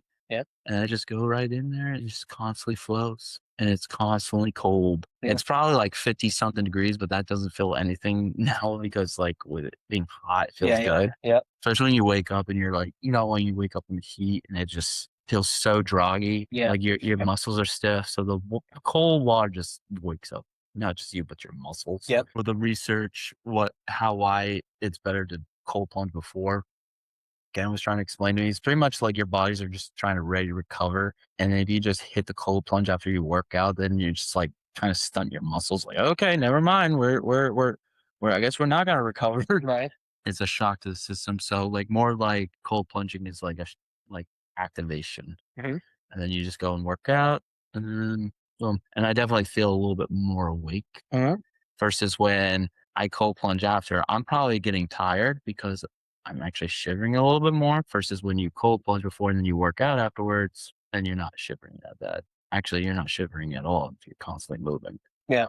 So, but I usually do the breathing stuff. Like when I was talking about like the Wim Hof method, which is like the breathing cycles where you do a series of deep breaths, which, for example, I do 40 and then hold your breath and try to increase your breath holds after each 40 breath intervals. And that activates something. And it's apparently supposed to help your immune system. Well, combination of that and the cold plunge or cold exposure, cold therapy. And the guy that does it does a lot of intense shit. Yeah. Like well, for trying to prove, show off the benefits of what he does, like hike up Mount Everest, the death zone without a shirt, or run a half marathon in the Arctic, or do a cold ice dive, which he did almost die because he kind of almost went blind and he missed the other side of the hole. Because he did, but he got out thankfully. And then he ran in the Death Valley, or I don't know, it was like hot, really hot, way over 100 degrees without drinking any water. Jeez. I was like, Jesus. So, and like, just to prove, because when Ken was the one that told me about this guy years back, and I even said, isn't he just kind of like an anomaly? Maybe he just can do this stuff. For example, there's a guy who can take voltages of electricity in India, for example. And it's like, no, they did. Well, even though maybe he's maybe some sort of anomaly, but so they inject him with some sort of bacteria that can make him sick. And he fought it off with just meditation and breathing. And then they took 12 people that learned his ways and they inject them. And they inject them with the same thing that could make them sick. And they had either didn't get sick at all or just light symptoms. Okay. So I was like, oh, interesting. Yeah. So I was like, I researched it and because I wanted to try something new, something to put myself in some uncomfortable scenarios. And I did. Even though he does a lot more. I just do a series of breathing stuff that takes about half an hour, and cold plunge, which is only 3 to 5 minutes. You don't need to be in there more than. Sometimes I like to do 10, when in his chest freezer. He has that chest freezer one. But even though I like mine better just because it's more natural. Yeah. But he has to kind of refill it, and he has to have a thermometer to keep it cool. Yeah. Versus me, it just coming right out of the ground. Right. So that's gonna be naturally cold all the time. So and it's really the only thing I had to spend on was the stock tank that came from Tractor Supplies. Yeah. And that's which was $120. His not chest bad. freezer, I don't know how much it's just, but that probably was more expensive than. Yeah, probably. And then the accessories, you had to do it what did you use? Some sort of, what was it called? Some lubricant to kind of blew inside the key. I forgot what it was called. You had to some sort of repellent inside. Oh, inside the chest itself. Yeah. I didn't know. So he had to do all those kind of accessories. Yeah. And like I said, to buy something to keep it cool. Yeah. And the one time he forgot to shut it off, and it was still cold, but instead of 40 degrees water temp, it was 50. But you still get good benefits. Yeah. 50. Yeah. But once you're in the 60 range, I don't think it's not going to do anything. Right. Yeah. 60. Enough. I mean, if you're in there for a very, very long time, maybe, but I think 50 to 55 is you'll get some benefits out of it. Yeah. But I would like it under 40. Yeah. Which usually will get underneath there until winter. Yeah. But water degree temperature goes down slow, very slow. Yep. If, for example, you would think it would be in the 30s, but it's stubborn to get under 40. Yeah. Even when it's below zero temperatures. Yeah. I mean, I don't know how because I do have a thermometer, plastic cheap thermometer, so I don't know how accurate it is, but it's just never hardly see it under 40, except for a few times. Yep. And maybe got down to 38, 39. And I'm like, oh, Jesus, I want to get down to 35. Let's go. But yeah, and you feel good. Yeah. You feel good. I mean, you might not feel I think you said to Carrie, Kane's out of his bonkers. Yeah. That negative 20 days. Yeah. It was cold. Actually, you were snowing. Actually, that was the time when everyone was coming up. You didn't come up. Oh yeah, you surprised us at Burke Mountain and we didn't know you were coming. Nope. Well, you were. I think you might have been coming up for a day, but you got what? What did you say you got? I think I traded. Yeah. Or a day off. I can't remember, but yeah, it was a surprise. But yeah, it worked out. But yeah, that next day you guys went out there. It was snowing and cold, and I was like, ugh, how you mind? I was like, no.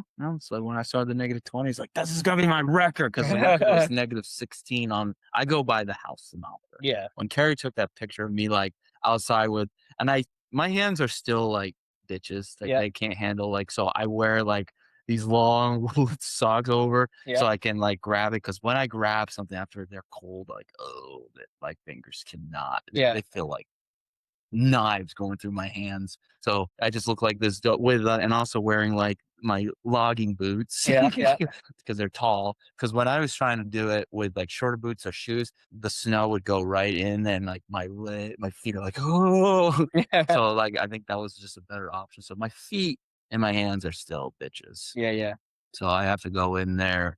I have to like wear it when it's really cold and then take off the cinder block that holds the wood in place just in case it gets too windy and flops it over. So I put a cinder blocker on top and then I will get in without the gloves and just like, and then like when you sit there, but sometimes when you sit there, there is a warm layer of pocket that develops around you if you just sit still. Yeah. So sometimes every now and then I just like shake it around Yep. just to get the Keep cold. Yeah. Yeah. And I'll do that like 5 times every so often. And if I feel like I'm in there long enough, I'm usually in there more than 3 minutes. Sometimes I'm in there 5 maybe. I Yeah. don't time myself. Yeah. Yeah. I just stay right. When you feel like you're done, you just get out. Yeah, I feel like, and I have a sequence, like I said, when I get in, I immediately move around like this, and then I just sit there, wait, and then I feel like I get too comfortable, then I just check around a little bit, get the cold feeling still going, because like I Yeah. said, there's that pocket that just develops around your body, and then you feel like, all right, this, like, for example, it's a lot easier during the summer because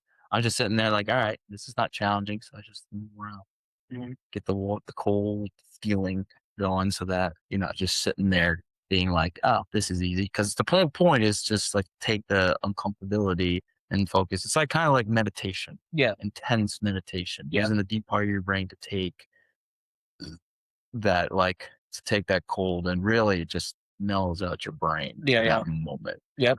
And it sets you up for a workout. I recommend everyone try it. Yeah. And then I do cold, hot showers every time I take a shower. Now I start off cold. You get in the shower cold? Yeah, cold, and then I end it with hot, Yeah. just Yeah. to kinda like, I like on your natural icy hot, Yeah. Yeah. just good for muscle recovery, That's cool. you know? I mean, obviously right now, like, cold showers don't feel that Yeah. bad, but during the winter, Yeah. You'll like, notice. you'll feel it, like, I get in there even when I'm just, like, outside and you kinda feel a little chill, I still go in there and just like Yeah. because sometimes I don't feel like, "Oh, should I go straight to hot?" Like, nope, I'll get in there, and usually I'll just, like, I will rinse myself off, like, with shampoo and, like, then just stand around, move around, and just go, and what really kinda stings is, like, in the shoulders. Like, the shoulders feel, like, the most intense. I don't know if it's just the nerves right there, but and then I just keep ducking my head underneath and just Oof. yeah. It's intense. Yeah. Yeah. Yeah. I think everyone should do it. Yeah. Yeah. I've tried. I can mellow out your brain. People do it for depression too. Really? Yeah. Yep. Mellows out like the breathing and all that. I mean, I'm not saying it's a cure because obviously for me, like I think with when I just first started, I was not happy with my like mental state at my job. Mhm. But so I started doing it and I feel like I'm still a little frustrated, but I think I'm better mentally than the year before, but That's good. I can only do so much. Right. Right. Right. Because like life changes, you have to. I think life change is the key to like better fill your head. But anything that can help you mellow out your brain is probably recommended without taking medication or Right. something like a more natural Yep. way, such as like Wim Hof breathing and the cold plunging. Because one, less expensive and at your symbol. And if you have a cheap way to build a cold plunge like I did, Yep. or my parents helped too, Yeah. Yeah. or even a chest freezer, you want to do a chest freezer, or you just happen to have some cool on 24/7 cool Yeah. on, Don't they sell them? but Uh. yeah, but they're very expensive. Yeah. They'll cost like Those are like the 400, ones. 500 bucks. I'm like, nah. If you, I would recommend if you have a way to make it cheaper, just buy it cheap. Yeah. Yeah. Like I'm not trying to like disregard people building cold plunges, but like, What about just a bathtub with ice in it? yeah, you could do that too, but that's the issue. You gotta make sure you have ice in it all the time. Yeah. Versus where, like I said, like my water's gonna be constantly cold. I don't need ice. Yeah, I could add ice if I want, Yeah. Yeah. but Well, in the wintertime, just leave the cover off. well, then you're gonna Yeah. Yeah. do that. I'm like, I don't feel like doing that Yeah. because, like, I would like to just get right in there, Yeah. and it's gonna be cold anyway. Yeah. So, Yeah, but it always forms ice on the edge, like I said. Yeah. But yeah, I wouldn't recommend. Because that's what like pro athletes have in their locker rooms, right? Like the big expensive. Oh, the cryotherapy where like you're going like the fall cryotherapy. I just thought it was Oh yeah, you cold. do. The So, athletes will do it, but usually now I think the trend was you do it after your workout. But I think now people are doing it more before, just sparks the dopamine yeah, kick, and then that's cool. like people like you said, I was like, do it before the workout, like what? And then I got sick, and I think this is like beginning of 2025, and I didn't cold plunge for a week and a half because it was too cold, right? And so instead of like going in the plunge, I did the breathing and then just stood outside for 3 to 5 minutes shirtless. Mhm. But got sick. So after I recovered my sickness, I was like, screw this. I'm gonna now cold plunge before I work out. Yeah. And then again, like every time I did get a cold or my body was trying to get cold, I only got light symptoms like congestion, scratchy throat, but never got fatigued. Like I No kidding. still can continue on. Like this past winter, congestion was pretty bad because I sounded horrible, and my voice got strained, but I was still able to like go to work. Yep. But they made me not go to work because like I feel fine. Like I just, oh, you sound very terrible. Well, no, like I can, like I'm still running. Yeah, yeah, I'm still getting up. Like I have the energy to, because when you're sick and you have no, like yeah, usually that's the thing. So as long as I can avoid the fatigueness and the tiredness, and you can tell your body wants to try to be like that, but it's just, I think it just responds well when you're doing like, because you go in cold water, when you generally go into there, you would generally either get sick because your body responds in a certain way where like, oh God, no. And it just kind of shuts down and gets weak. So if you build up the tolerance, then all of a sudden you're like, well, we don't have to let this sickness get to us. It's just a weird way. Like, and it's like the brain telling you things are gonna be okay. We can hold our ground right. better. Yeah, yeah. I don't know if that's how it works, but I always find it that when I seem like I catch a cold, and usually for me, when I start getting that scratchy throat, other stuff falls. And usually I'll take Alka-Seltzer once I notice I have a scratchy throat because it always falls with other cold symptoms. Once it's about to be gone or it's completely gone, then the other shit appears, like Yeah. congestion and Okay. fatigue. So I do take Alka-Seltzer too to like lead up to it while still doing the cold plunge and Yeah. Wim Hof breathing along with that, and then just keep breathing through my nose to keep it activated so that maybe it doesn't get as clogged up. Mhm.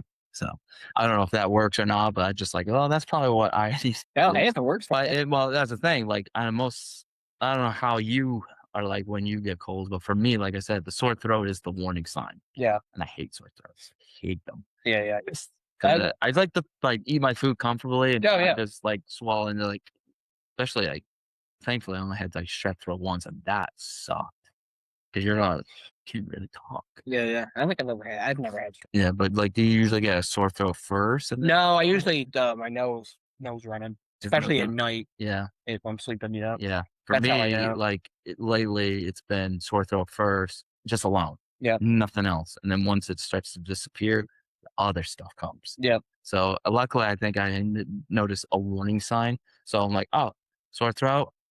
Alka-Seltzer. Let's get on. Let's keep going. Let's yep, keep doing cold plunging.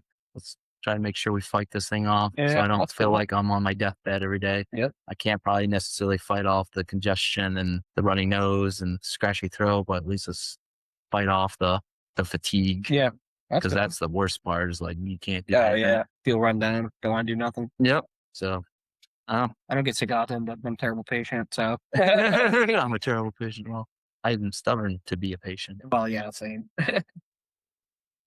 Not to say that you shouldn't go to the doctors, but Yeah, I mean, I wouldn't go to the doctors for a common cold, but nah, a I wouldn't even. lot of people, they go to the ER for freaking everything nowadays. Like, hey, It's like, dude, just take a multivitamin or something, yeah, or just or just let it run its course and then don't yeah. worry about it. Well, that's the thing with like people like I've noticed, like not just like strong painkillers, but Advil. I need to take an Advil. I need to take a Tylenol. Like why? Just let the pain run course through his body, like the soreness. Like Yeah, people get sore. Like I see people pop an Advil or Tylenol. Like why?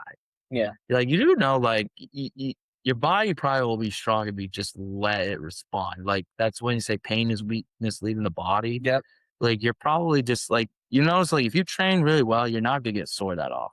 Even if you work really like, and I'm not saying you will never get sore again. There's certain things well you do that maybe your body can't help. But I've noticed like especially in the beginning of training, each training cycle you might get sore because you haven't done something in a while, right? But the more continuously you get trained, you don't get sore as often Yeah. or at all for the most part. Like, Right. especially if you do all the recovery things. Yep. But people just like want to pop Advil and Tylenol just because, like, oh, I'm sore. Like, It's instant. just it's gonna go away. Yeah. It's like you just let it happen. Yeah. I think your body is just gonna respond better to stress without it being reliant on whatever. Like, I don't know, like Tylenol and Advil being a possibly a placebo effect or what, but just let your body just handle it on its own Yeah. instead of like, and especially if you're getting prescribed the strong shit. Oh, yeah. Yeah.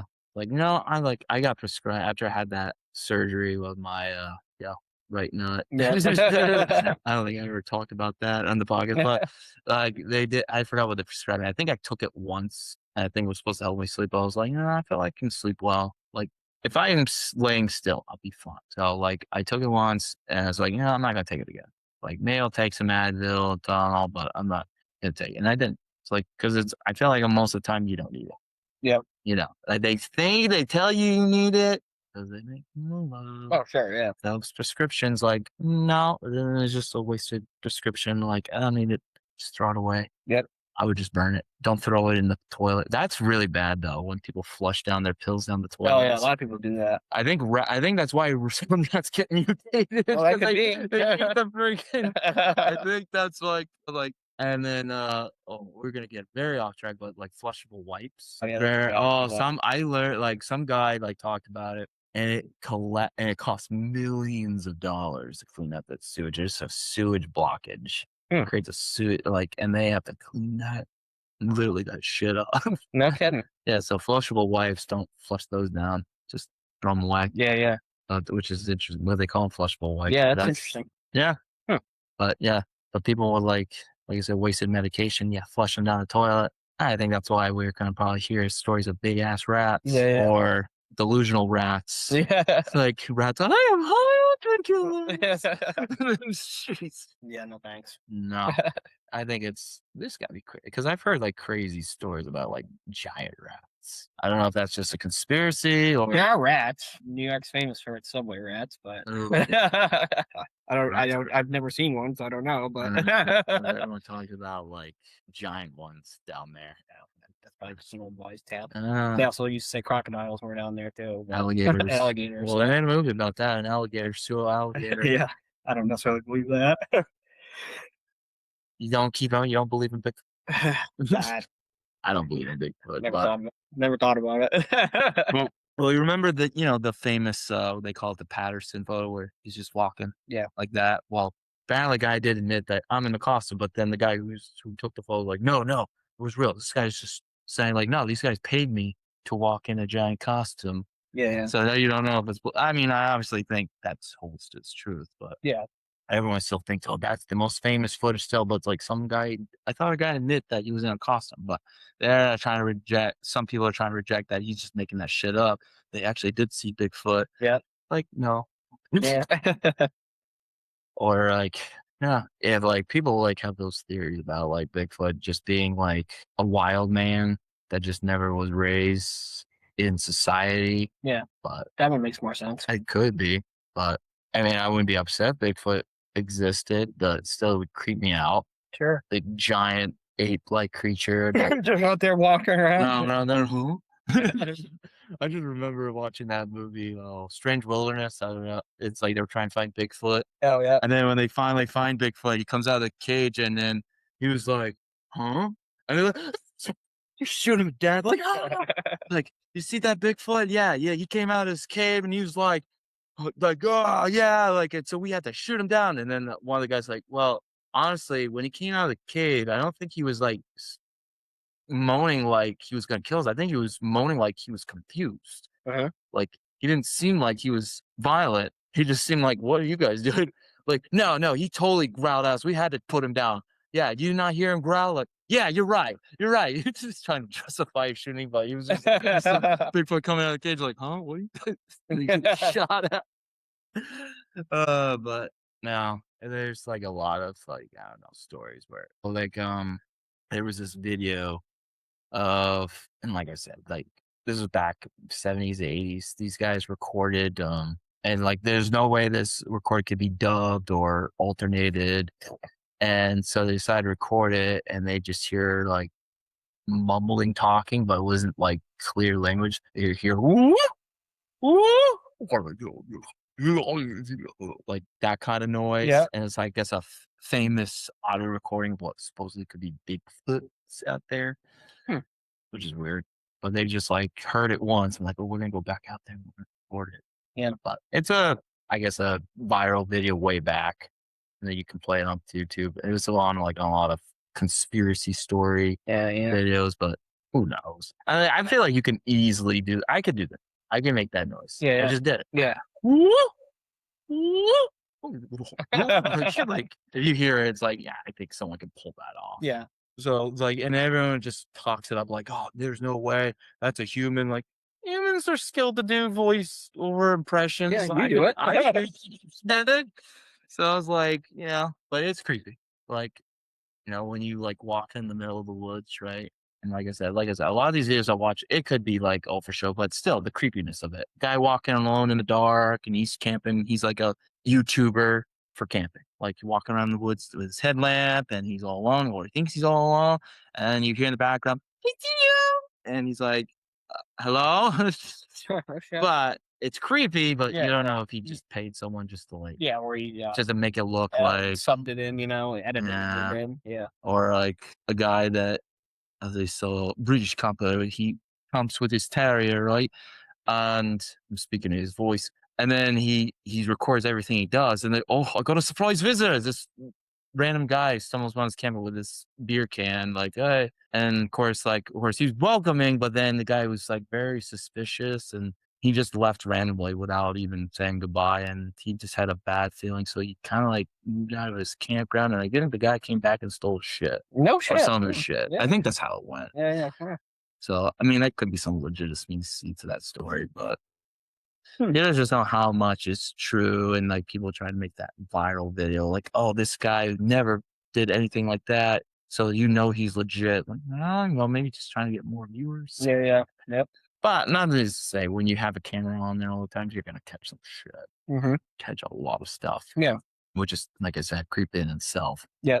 Like some guy, like doing like, even though it's not like, oh, why is this a light or someone looking, but in a motorhome, and he's like recording because he's hearing someone walking around, snooping around, and there's like a car light on, like, oh shit, yeah, that's creepy. Yeah. So he's just like kind of keep the camera just to make sure like something happens to me. Yeah. So you get like, I like to watch those kind of spooky things. Yeah. But even if you don't believe in it, it's the creepiness. Yeah. Just like, Like, yeah. You just like I like the adrenaline. suspension. That's why I watch scary movies. You don't. Not really. No. I mean, I could take it or leave him. Your sister doesn't like him, so we don't No, watch him. Carrie don't. We do watch him at work a lot, especially Halloween time. We're always watching. Oh yes, that's like I said, scariest movie. If you've never seen it, Insidious. I've seen it. Ever seen it? Yeah, the first one, the original. Well, the first two were great. The rest of them, take it or leave it. Yeah. But the first two were. It's probably the scariest one I've ever seen. Yeah. We were doing, and all those movies are tied in together, like Annabelle. Not that Right. one. Same director, James Wan, and he directed Saw and the Conjuring universe. With The Conjuring. That's right. Insidious is a separate storyline because same guy, Patrick Wilson, starred in Insidious, and he's also in the Conjuring movies. Right. So Conjuring is based on true stories. yeah, and everyone here. And here's the thing about the Warrens: they probably potential con artists. Yeah, that's what I. If you actually watch the documentary, which is based off the third Conjuring film, it was like a guy who got off trial for being possessed by the devil. Mhm. Like legit, this was like real. Like this guy was like possessed and committed a murder, and he had no track record of, which, like I said, how legitimacy the story. But before that, it was like the basis of the story is like his girlfriend's little brother. So like future like younger brother-in-law. His brother, like, and he was just a little boy. He was getting tormented and being possessed by some sort of demon, Oh. right? And so in the like documentary in both movies, they correlate with the same plot. Is like and he, like I say, he's going out with his older sister, and he went up to the boy and like, but really talking to the demon, like, take me, and then he gets possessed and leaves the boy alone. Yeah. But they suspected that the little boy was probably like the mother was feeding him some sort of chemical that was making him kind of like, or everyone that's kind of making the little boy insane. Yeah. If you watch it, it's called The Devil on Trial. Yeah. But then the Warrens come in and try to solve the case, but then there comes book rights or media talks, and then money was being made, and the family was not getting any money from that. Huh. So the Warrens were probably presented as like Connors. Yeah, I have heard that. yeah, which is like too bad because like you don't want to watch and support and make those, but still, I love scary movies. Yes, yeah. I don't know. I guess I don't really get too into them just because growing up in the funeral home, Oh yeah.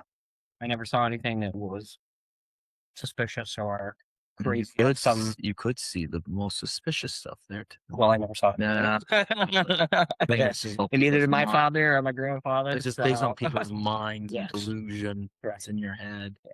Even though I would probably be like, oh God, I hope that doesn't. But still, you watch and you're still creeped out by it. Yeah. No, I never had any experiences with that. So. Yeah.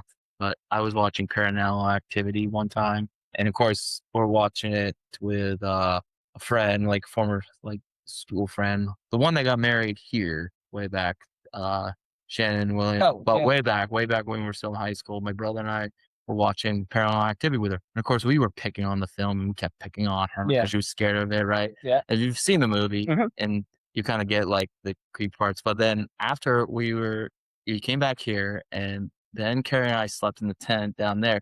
Then I started thinking about that movie itself. In the moment, like while watching the movie, like we're making fun of it, but then thinking about the scenes and all that, like, oh, actually, that was pretty freaking creepy. Yeah. Like, never mind, I'm having a hard time sleeping. Still, the fact that you know it's not real, some people believe it's real. Yeah. It still creeps you out. Yep. That has that kind of effect on you.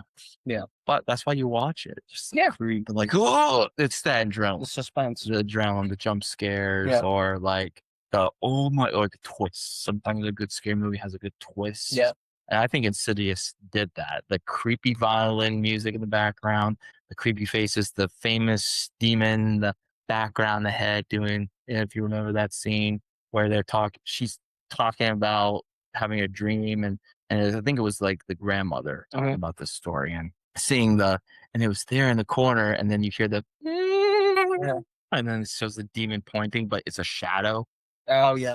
In the corner, which is very creepy. And then at the end, goosebumps on the back of my head right now. And then at the end, you see like Patrick Wills, the main character, and then you hear a crackling noise, and then the demon's like behind the guy's head going. Yeah. I jumped. That was the first time watching that movie way back. Like, oh my God, call it it kind of looks like Darth Maul. Like, what's Darth Maul doing in this film? But yeah, I think like I was watching scary movies beforehand, but I think after that I was hooked. Yeah. Very hooked. But then like Conjuring, but Ben told you the story, right? Where he pulled a dick move on me. We decided to watch The Conjuring during like one preseason. Yeah. And you know that famous like Yeah. clap in the background, the hands coming in the background. Well, he suspect that scene was coming up, and so I'm just sitting there, and he was in the back of the room, and he was sneaking like this, and telling everyone to, and I'm just sitting there, just like intensely watching, and then he was waiting for the scene. I guess the clap scene didn't come as he anticipated, so he just rushed into it, went right behind me, like. And of course, in front of the whole team. Yeah. Ben did that. We put my shock face on. Dick movement. Well, yeah. And that was the day before, and it was funny because the year before that, we watched Insidious. Well, the day before me, and so a lot of girls could not sleep, or my roommate couldn't sleep, and the coach heard about it, like, no more scary movies the night before a race. All right, I guess when we did it again with the concert the next year, like, like it was as bad. It's like, hey guys, you want to watch Insidious? And like some of the girls wanted to be escorted back because they were scared to walk alone. Yeah. I'm like, God damn it, guys, it's just a movie. Freaks people out. Well, yeah, actually, Colby Sawyer is, I think, I don't know if they ended up, Ghost Hunters, I guess, almost came out, or maybe because there's apparently a girl drowned in this, there's a swamp, and this girl drowned, and people said they heard the ghost there. I never heard or seen anything, but all I see was haunting. Maybe it's a reincarnation of this girl, a Canadian goose terrorizing everybody. But apparently, like, I heard a rumor that Ghost Hunters was looking to come and investigate on that campus, but I don't know if that actually happened. But apparently, there's haunted stuff that goes on. Oh yeah, there used to be like people. Austin Hall used to be a basketball court, and you hear basketball dribbling. Like, or really, just weak pipes in the wall, pipes in the wall. I don't know. I never heard anything. Yeah. So you believe what you want to believe. Exactly. But Whatever. all I can say is what was the most haunting thing was Canadian goose. We called him Ronald. Pretty sure it was a girl. Extra bigs. But there is a picture of me. Actually, my friend Jesse had the picture of the Canadian goose getting his head decked down, ready to charge. He puts me engraved a picture of me running away from it. Like, no, like me running, but just like kind of like look like I'm running away from it. Yeah. But yeah, I did actually run away from trying to like, come on, and then like, I'm like, oh, but I wasn't here. I wasn't there for that, but it was at a meet down in Springfield, Mass. And my brother and another teammate were doing a warm up. And God, I wish I was there for that. Maybe not. I don't know. But I guess they ran by some Canadian geese or Canadian goose. And they just carefully ran by it. Nothing happened. Next thing you know, Ben was running behind the other kid. His name was Brandon. And goose flew over Ben's head and directly attacked the kid in front of him. He's like, the freaking Canadian goose attacked him. Oh no shit. I was like, I wish I was there to see that. I mean, I thought I would be pissing my pants, scared and laughing, like, oh my God. I was like, oh, and they told me that story. The problem with Canadian goose is you have a problem with me. So I suggest you let that one marinate. Well, we've been at it for a while. Yeah. So I think we could call it quits and we get back to the festivities. Yeah, back to the 250. 250 beers have to drink celebration. themselves. All right. Well, thank you for doing this. Hope to have you back Thank you for on having me. here. I appreciate it. All right. Well, enjoy the 4th of July and happy 250 to America. America. Bye, everybody.